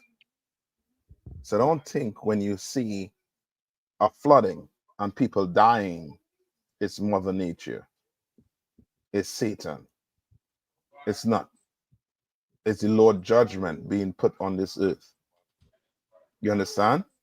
It's no different than you seeing a brother with his hands. You seen a picture with a brother with his hand, you understand, blown off. You understand? Like these things are signed for you, not signed for you to what ridicule your brother or sister who get caught in that judgment. Now ain't the time for that. That's the time for us to recognize that our brothers and sisters, that could have been me or you in that situation if we didn't have the knowledge we have. You understand? So like it, sir. Yeah, yes, sis, that's correct. Come on, sister, Patricia. I'll pronounce the name correctly. All right. Yes, the Lord wants you to come back to Him. Correct. Come on, So like, Ayathan. oh, come on. So like, sir, was the precept you're referring to Ezekiel 18 and 23? That's it. I thought it was Isaiah, but go ahead, read it. Come on, the book of Ezekiel, chapter 18 and verse 23. Mm-hmm. Have I any pleasure at all that the wicked should die? Has he any pleasure that the wicked should die? Right? And when he said the wicked, meaning the wicked of his people. And who's a wicked person? A wicked person is a person who don't want to do none of the laws the Lord put down for them, like your Christians. You think the Lord wants these Christians to be put in the dirt, your brothers and sisters, to get put in the dirt? No, he does not. And you read on and you'll see. Read on. Come. Said the Lord, thy power, Mm-hmm. and not that he should return from his ways and live. So he wants him to do what? Return from his ways and live. He wants you to return from your ways and live. You understand? Just like so many of us before we walk through that door, all of us at one point in time had a pork knuckles in your mouth. And nobody could have tell you nothing about, you know what I mean, eating that pig foot, eating that pigtail. It brought flavor to that food, you know what I mean? So you taught in the world until you walk through them doors. And guess what? You had to do what? Give it up. You had to give it up. Why? Because now you are turning from your what? Your wicked ways. You understand? So like, sir. Come on. Can I read verse 24? Yeah, for sure. Come on. Come. Verse 24. But when the righteous has turned away from his righteousness and committed iniquity, and doth according to all the abominations that the wicked man doth, shall he live? Right? He's saying, shall he live? So shall a righteous man who now stop being righteous, start doing evil things, go into the world, you understand? Start getting pegged by his woman. Shall what? Shall he live? Because if he lives, guess what's going to happen? You got a lot of men getting what? Pegged. The Lord ain't having that. No. He's not. If you have a lot of these LGBTQ members living lives that is, you know what I mean, glorious, you know what I mean, to 100 and what, 2, you know what I mean, to, you know what I mean, to these ages, then guess what? The whole nation going what? Turn to it and be like, well, it's just fine, nothing happening.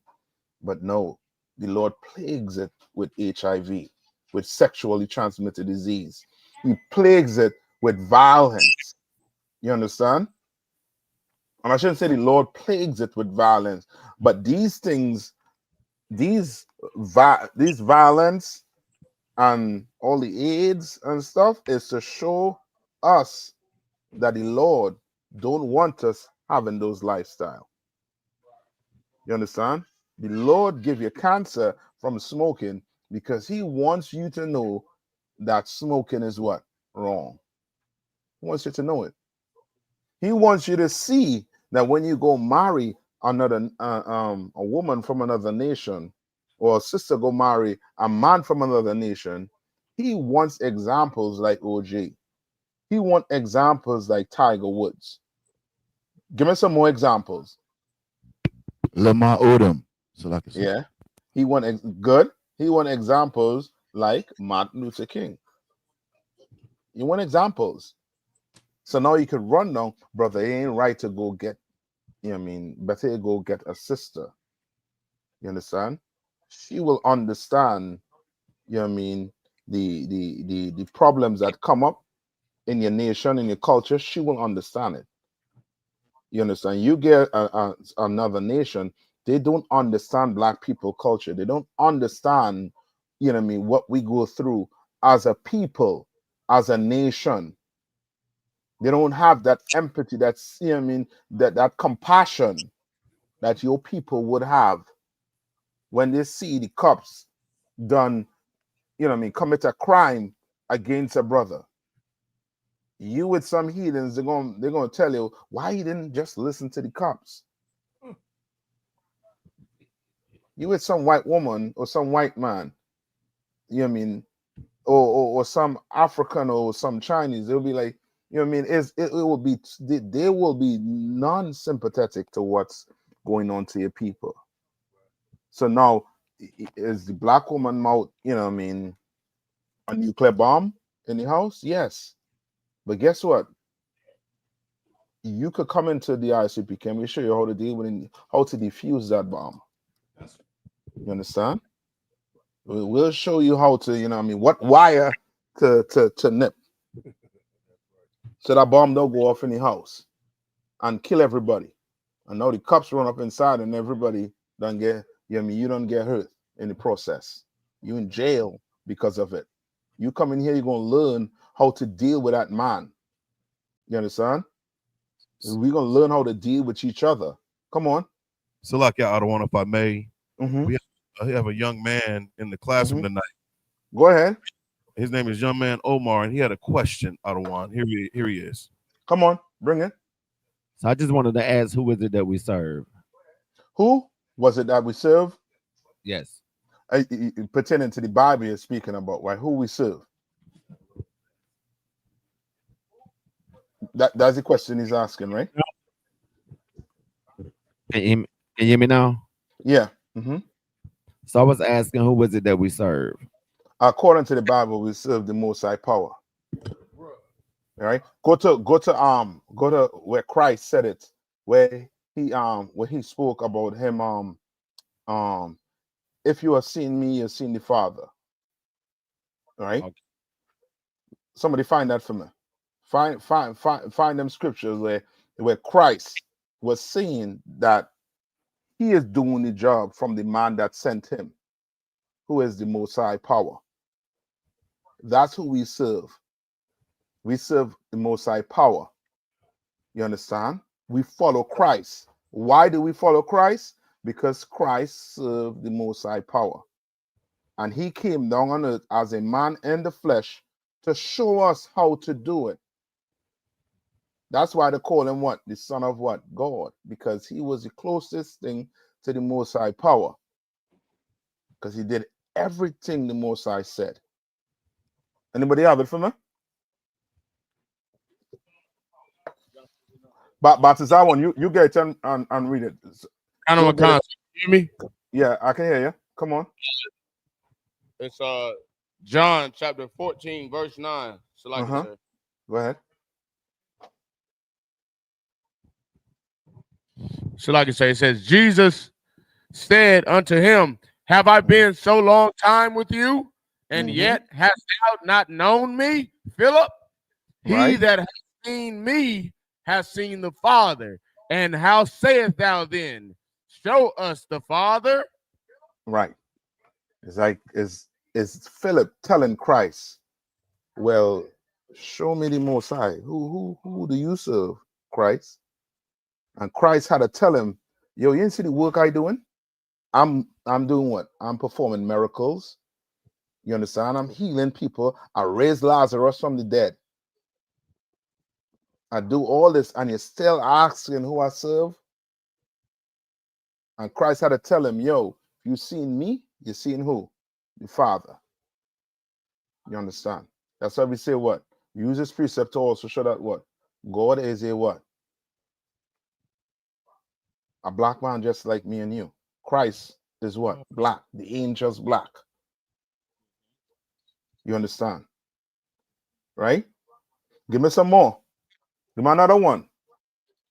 Where Christ made reference to the Father.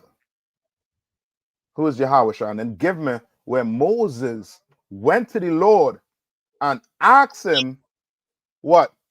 What did Moses ask the Lord? So like I said, Mm-hmm.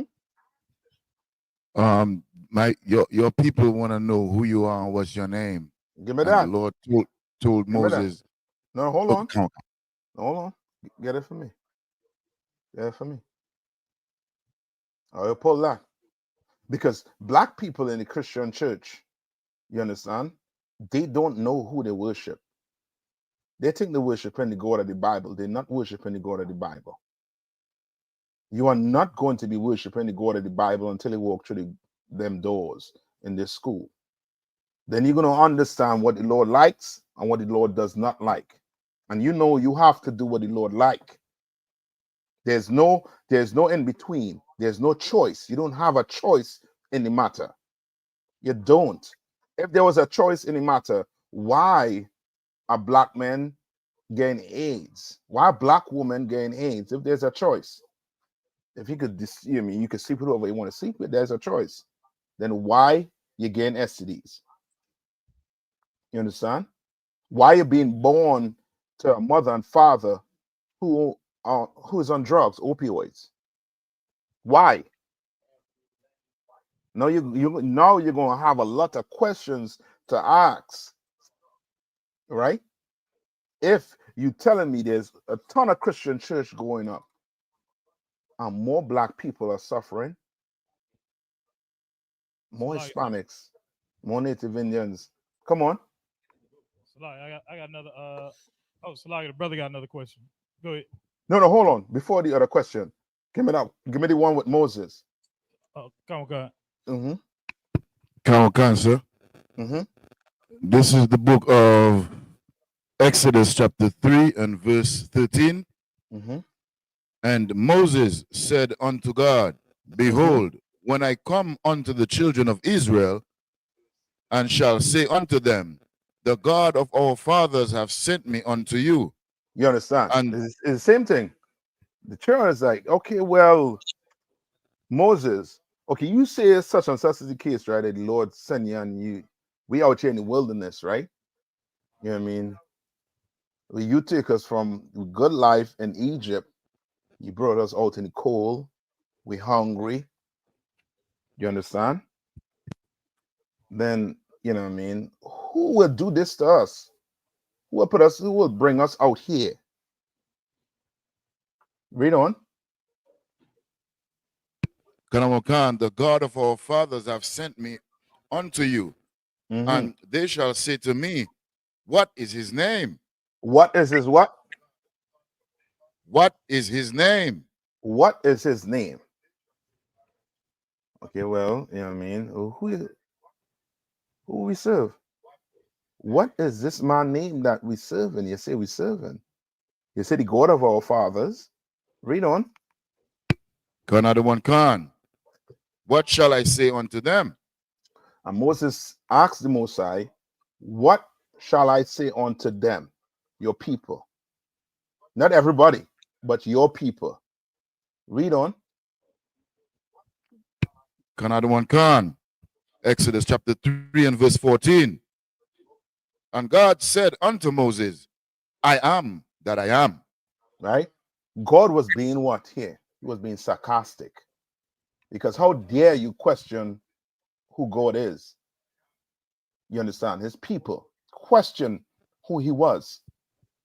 The question, who the hell is him? Like you say is, you know what I mean, the God of our fathers. Who the hell is the God of our fathers? You understand? Read on. Another one, Khan. I am that I am.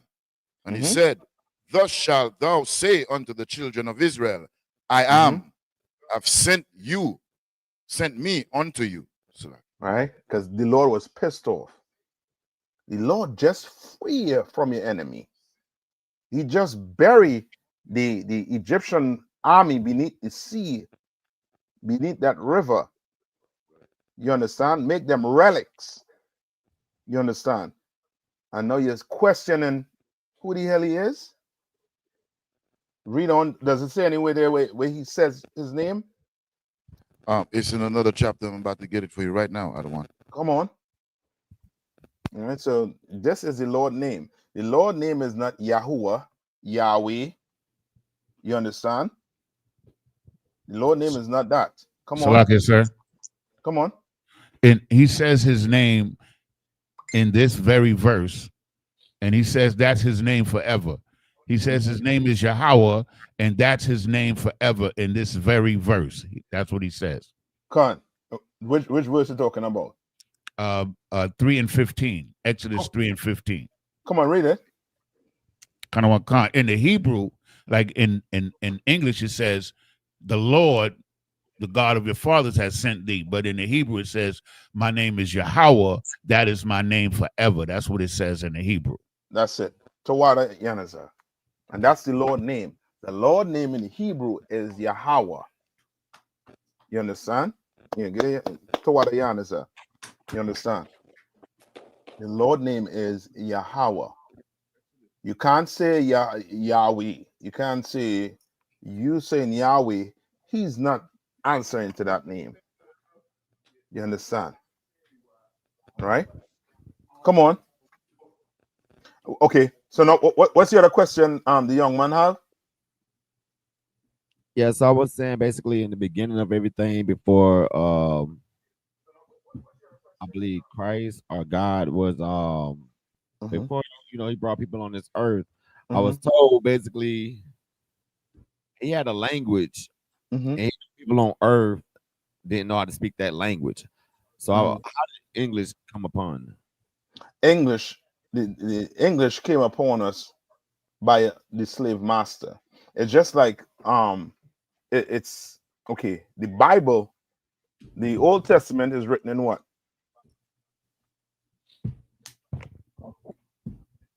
So like I said, in Hebrew. In Hebrew. And the New Testament is written in what? Greek. In Greek. Right? Now, language, where did language came about? Young man G, where did language came about?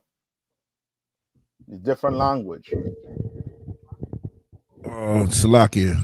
The different language came in when you first record of that different language coming in. That was in Genesis. Let me get it for you. Salakia. Let me get it for you. 11 and 3. Salakia. Right? Genesis 11 and 3. A good question, brother, asking. You know what I mean? How we speak in English? Why we speak in English? Because just like your oppressor, he finds a way to just keep on fighting and destroying themselves. So guess what? The Spaniards, though they are white people, they speak what? Spanish. So in their mind, they're what? They're not associated with the British. They're not associated. Come on. No, so like I had when the English language was a distinct language, and I also have Genesis 11. Come on, give me the English. Give me that. Kind of a con. English as a distinct language emerged with the Anglo-Saxon invasion of Britain in the 5th century AD.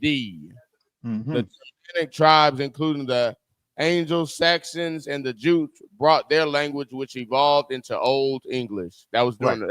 Around the 5th century, sir. That's it.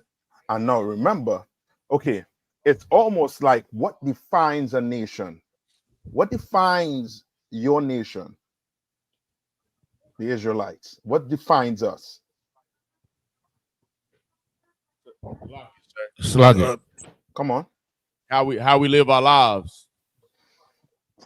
Okay. Slugger, sir. Come on. Israel is defined by the law, statutes, and commandment. That defines who we are. Oh, okay. Yes, but okay. There's something else that that goes with having a culture. Language. Yes, that's what defines a culture. We're the what? What do they call us? The Hebrew Israelite. Hebrew is a what?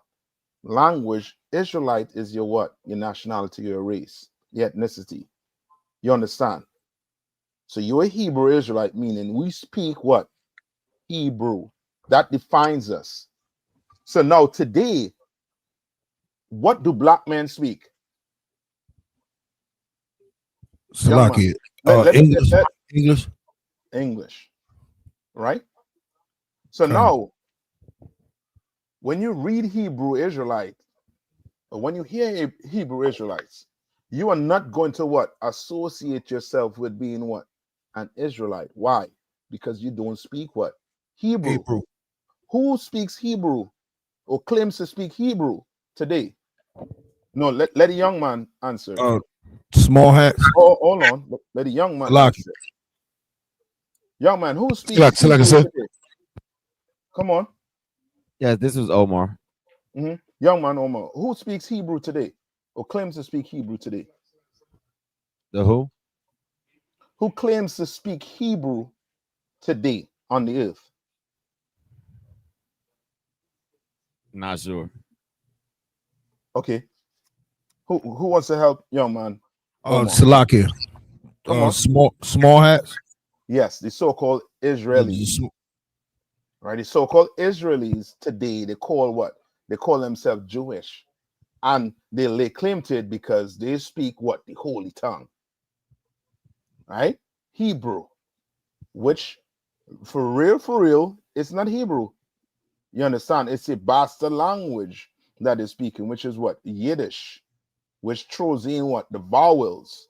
Now they speak their form of whatever they call Hebrew, but that is not Hebrew. Hebrew does not have language those vowels in it. You understand? Their language is a mixture of what? Polish, Ukrainian, Russian, German. They throw that in, and you get what? You mix that in a pot, and what comes out? Yiddish. But they claim it's Hebrew. You understand? We speak English today. Why do we speak English today? Come on. Because of our slave master. That's all. That's it. We speak English today because the man who conquered us spoke English. You understand? And then the man who conquered us tried to tell us that our ancestors spoke what? Swahili. We weren't Africans. We're not Africans according to the Bible. Come on. And that's why they hate black people speaking slang, because that's naturally us trying to get back to speaking our Hebrew language, and they can't stand slang because of that reason. We come out speaking Hebrew. That's right. That's our natural language. 1 minute. And what you have to understand also too is when we spoke Hebrew, and then Yanazar, what's the other Hebrew? So like I said, we have the ancient Hebrew, and we have the Assyrian Hebrew. Right. And the Assyrian Hebrew came about by us being in captivity. And what we did was we tried to do what? We tried to do the same thing we're doing right now in America when we speak slang. You understand? Which is we try to come up with a language that me and you understand. That's totally different from the English the so-called white man is speaking. Which they call today is what? What do they call that today? What's the word given to that today?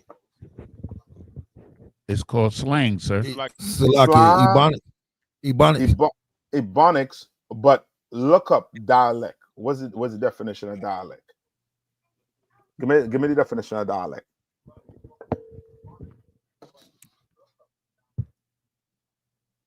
Quick. I know we're coming up on it. We're up on the chime here now. Come on. Dialect, a particular form of a language which is peculiar to a specific region or social group. You understand? Which they refer to as more specific Ebonics, or what's the other term that you all said? Slang. Slang. Right? Salakia, Lord. So I want to ask a question about Genesis 10 and 20. So this is after the flood, and it says these are the sons of Ham after their families, after their tongues, in their country and in their nation.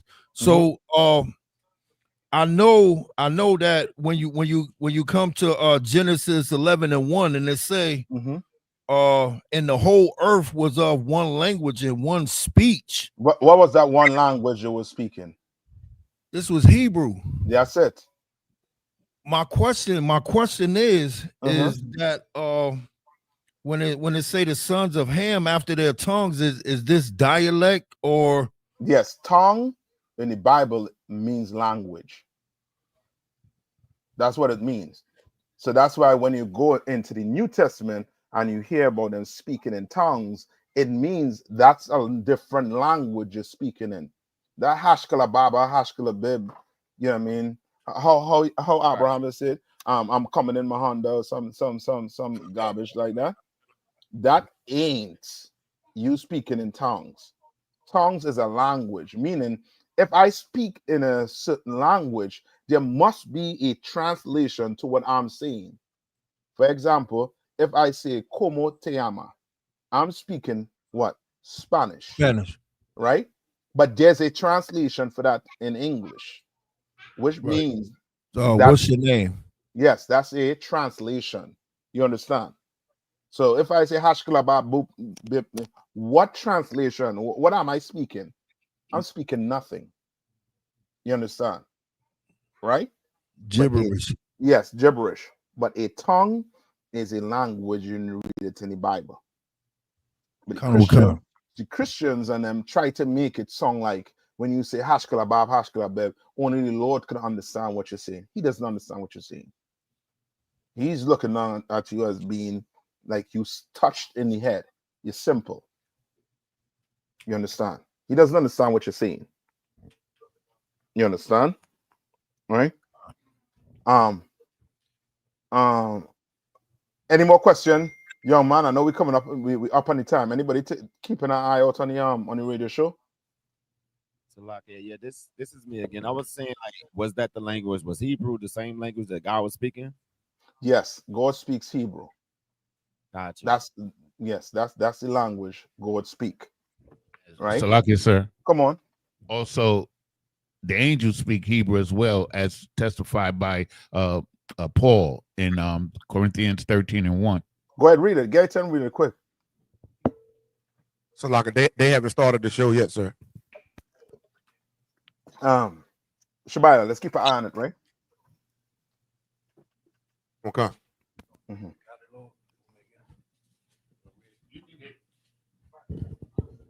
All right. 1 Corinthians, what we at? 13 and 1? 13 and 1, sir. Right. This is the book of 1 Corinthians, chapter 13 and verse 1. Though I speak with the tongues of men. With the tongues of what? Men. Right? The tongues of men. The tongues of men is what? The languages of men. The languages of men. French, Spanish, English, Portuguese, Swahili. You understand? These are tongues of men. These are languages that men came up with. And there's a study in college where they will teach you how to come up with language. That's why when you watch certain TV shows, they they come up like with different people in the TV shows. They come up with language, and then below whatever the person's saying, you know what show comes to mind right now? You all ever see Game of Thrones? What kind? Right? They had a people call it Dothraki, right? They had their language.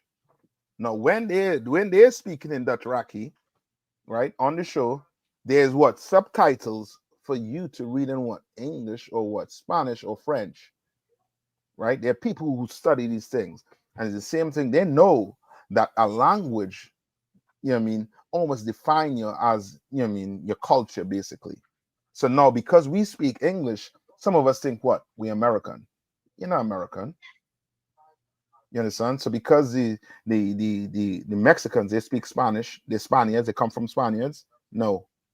The Mexicans speak Spanish because they were conquered by the Spaniards.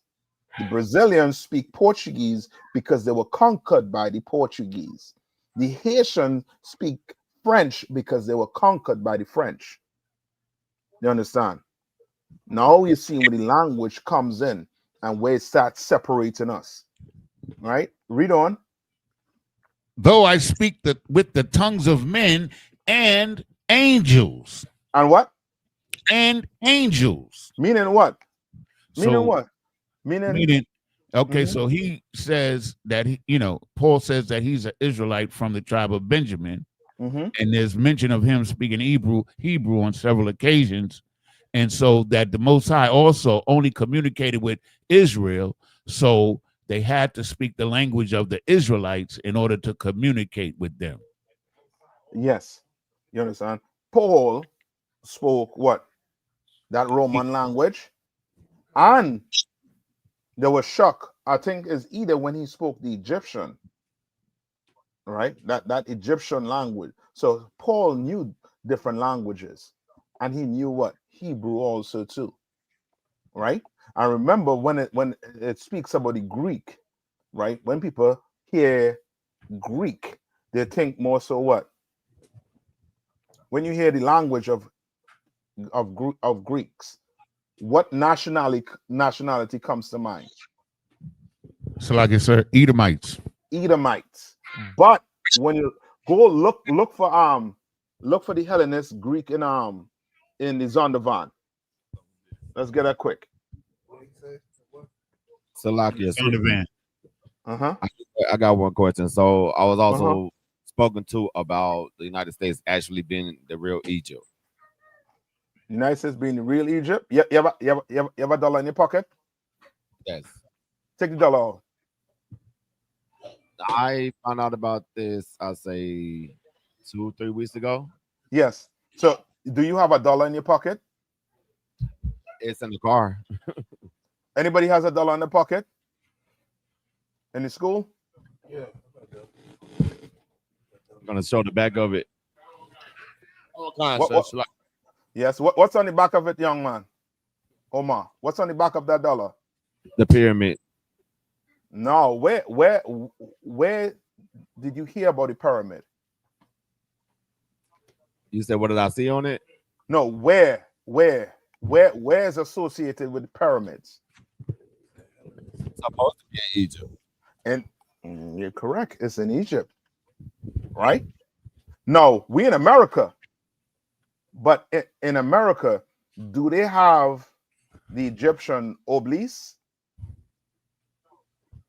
No. Oh, have you ever been one con, sir? So they do. In DC. Yes, in DC. Now, why do they have obelisks if we in America? Why do we have these things? Remember, what's his name? Like what America does, and this is them showing their pride. This is them showing their pride. And this, as the Bible says, is going to be their downfall. Because this is a very proudful nation. They have us in captivity. They knew who they have in captivity, and they're just dropping clues here. One of the clues is on the back of that dollar bill. What does the all-seeing eye of Ra has to do with America when they're not Egyptians? They're trying to tell you something. They're trying to tell their people something. They're So, like, communicating with their people. Come on. so I was told that basically the pyramid stood for the people's way of getting out of debt. Back then, like, the peers, the people that was living back then that actually built the pyramid. Inside of that pyramid was supposed to be in gold, or they brought gold to the pyramid and they were So now when they say that, when they say things like that, what are we not what are we going to forget? What are we not going to remember? Now go to Exodus 50. I think it's 20 and give me where it says says Egypt is the house of bondage.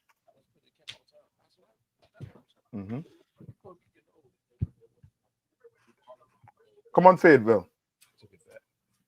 Come on. Find that for me. Right?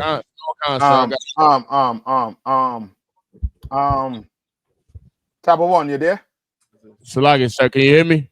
Yeah, I hear about this one. Hold on. Tabo one, you there behind the computer? Come on, sir. I want you to stick with me. What should be up on the screen right now? Salaki, sir. If you said something, I missed it, sir. Salaki. We're talking about Egypt and America. Come on, sir. So what should be up on the screen right now? The obelisk, sir?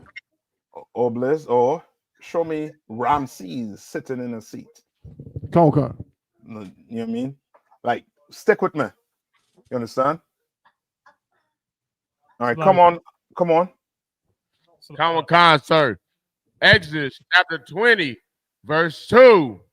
I am the Lord thy God, which have brought thee out of the land of Egypt. Out to the land of what? Hold on. Out to the land of what? The land of Egypt. So who built the pyramids in Egypt? Young man. Omar. Who built the pyramids in Egypt? We suppose they did it as blacks. Blacks, meaning blacks as in Judites, meaning African Americans, or blacks as in Africans. And that's it. That's the mistake. When Moses was speaking to the Israelites. Right. You understand?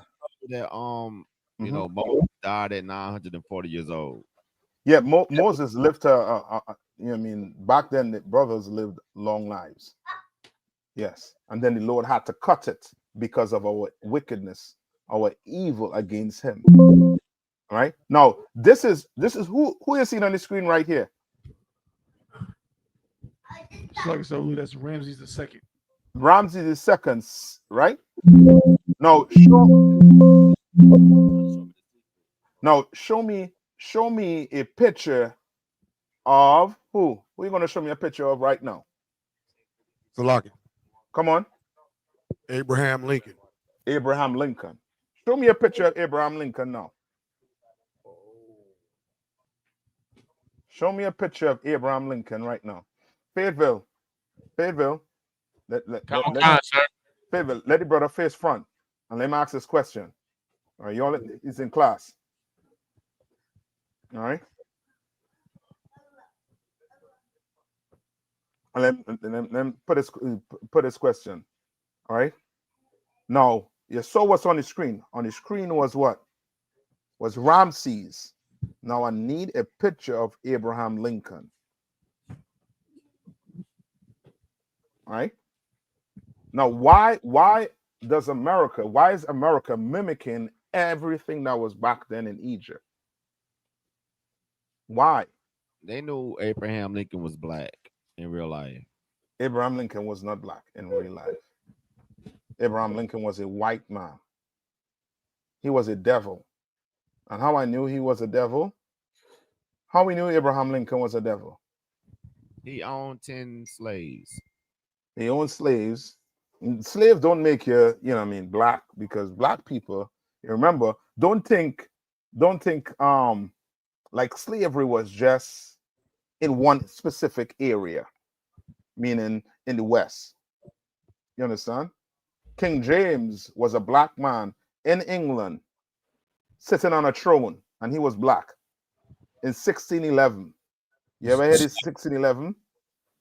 You understand? So there was rich black people on the earth also too. What made Abraham Lincoln white? Salakia, sir. Come on. I think that was a famous quote that said that if he could have keep he didn't want to abolish slavery. You know what I'm saying? If he can say the Union, he wouldn't have did away with the slavery. Yes, if he was black, he would have never been up in there in these white people's space. This man was Abraham Lincoln was a white man. The reason why they make claim he was black is because they laid claim that that he's the one that freed black people when he never freed black people. This was too beef between brothers, white men, the men in the north and the men in the south over what? Control of the economics. That's why the north, everybody leaves from where? From the south. If you want to get rich, you leave from the south to come where? Come up north. You understand? Baba Sparks want to get rich. He had to what? Come up north. So like that, sir. Come on. So with respect to what Abraham Lincoln said, what Officer Zion was saying, you know, he said that if I could save the Union without freeing any slave, I would do it. And if I could save it by freeing all the slaves, I would do it. And if I could save it by freeing some and leaving others alone, I would also do that. So his allegiance was to America. It wasn't to so-called blacks, Hispanics, and Native Indians. That's it. Salakia. But they give us a false sense of hope. Right. What's his name? Shabala. Keep an eye on it, right? Let me know. Yeah, so like I said, they already started, but they hadn't started. They're just playing music right now. Okay, so good. So like right. Come on. To add to that point of what you were saying, you know, Lincoln, he did not encourage the free slaves to seek revenge against their former slave owners, but he said instead in the Emancipation Proclamation, he advocates for joining the army and practicing peaceful and productive labor. So he wanted to continue and to be slaves in America in spirit. Salakia. Correct. He wants you to assimilate into America as being second class, third class citizens. You understand? Right? Now, and just look up what was Abraham ethnicity. Just look it up on the internet right now. Like it, sir. In respects to what you were saying about the South coming up north, what's so heavy about that is they still do that to this day. Like up north, our minimum wages, I think it started at like $18 an hour. Down south, where we at, it's what, $7.25. Yeah, that's crazy, man. So like it. Yeah, that's just when it comes to the oppressor, just think economics. Right. Slavery to them was just about economics. It had nothing to do with you being black. You know what I mean? You being black was just an excuse to do it, but it had to do with economics. All right. And also to Tabo, once you do this right now, right? So Abraham Lincoln was what? Of English ancestry. Right. And they're telling you these things. Why? Because all these white men, remember, America was like a, for lack of better terms, like a colony. So if you were a poor white man in England, you came to America to do what? To Salakia. Come on. To find work. Not get to a find job. Just simple, to live the American dream. Right? To live the American dream. You understand? That's why they come to America. Remember, England was sending their who to America? England was sending what? Their rejects, their criminals to America. You understand? That's why you go ask American today, a white American today, what's your ethnicity? What's your nationality? They're gonna say what? My father was Irish. My great-great-grandfather was Irish. My great-great-grandfather was German. You understand? Well, Abraham Lincoln his grandfather was what? Was from England. You understand? He wasn't a black man.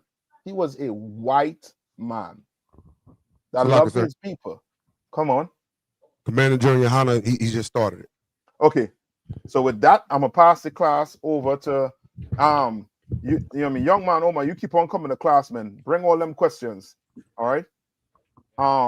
With that, I'm gonna pass the class over to Priest and Officer Batzawan. Okay, let's go. Shalom. This is the I.S.U.P.K security announcements. We are the I.S.U.P.K started out at 1 West 125th Street, Harlem, New York. Rule for new brothers and sisters coming to the school. When a new brother or sister comes into the school, they are off limits for 6 months. They are to be saluted only. They are here to share themselves of the world. If they are in need of transportation, the teacher will arrange it. After a 6 months period, if a brother or a sister has interest in a particular brother or sister, she or he must get permission from the head to speak to a brother or a sister. There's another 6 months in which the brother or sister will court each other. After this 6 months period, the brother or sister will get permission from the head to marry. Tithes, which is a commandment. Numbers 18 and 21. Malachi 3 and 8 through 10. It means ma'ashara in the Hebrew, means 10th in the Hebrew. 10% of every penny of any increase the Lord gives you. Give to the treasury department or teacher. Priest funds, a free will offering for priests. It is not mandatory whatsoever amount you would like to give. Next up, holy convocation is Shalakia. Shalakia. It's the Shalakia. It's the memorial of the blowing of the trumpet. It's the first day of the 7th month, Sunday the 21st, September 2025. You can find it in Leviticus, the 23rd chapter, 24 through 25. And with that, if anyone wants to be a trooper, please dress in all black. Start wearing all black boots and shirts and headband. And with that, men of Israel, let's give one courtesy salute to teacher. Men of Israel, Amadium. Salakia. Amadium Shabbat. Amadium. Barak. Yahweh.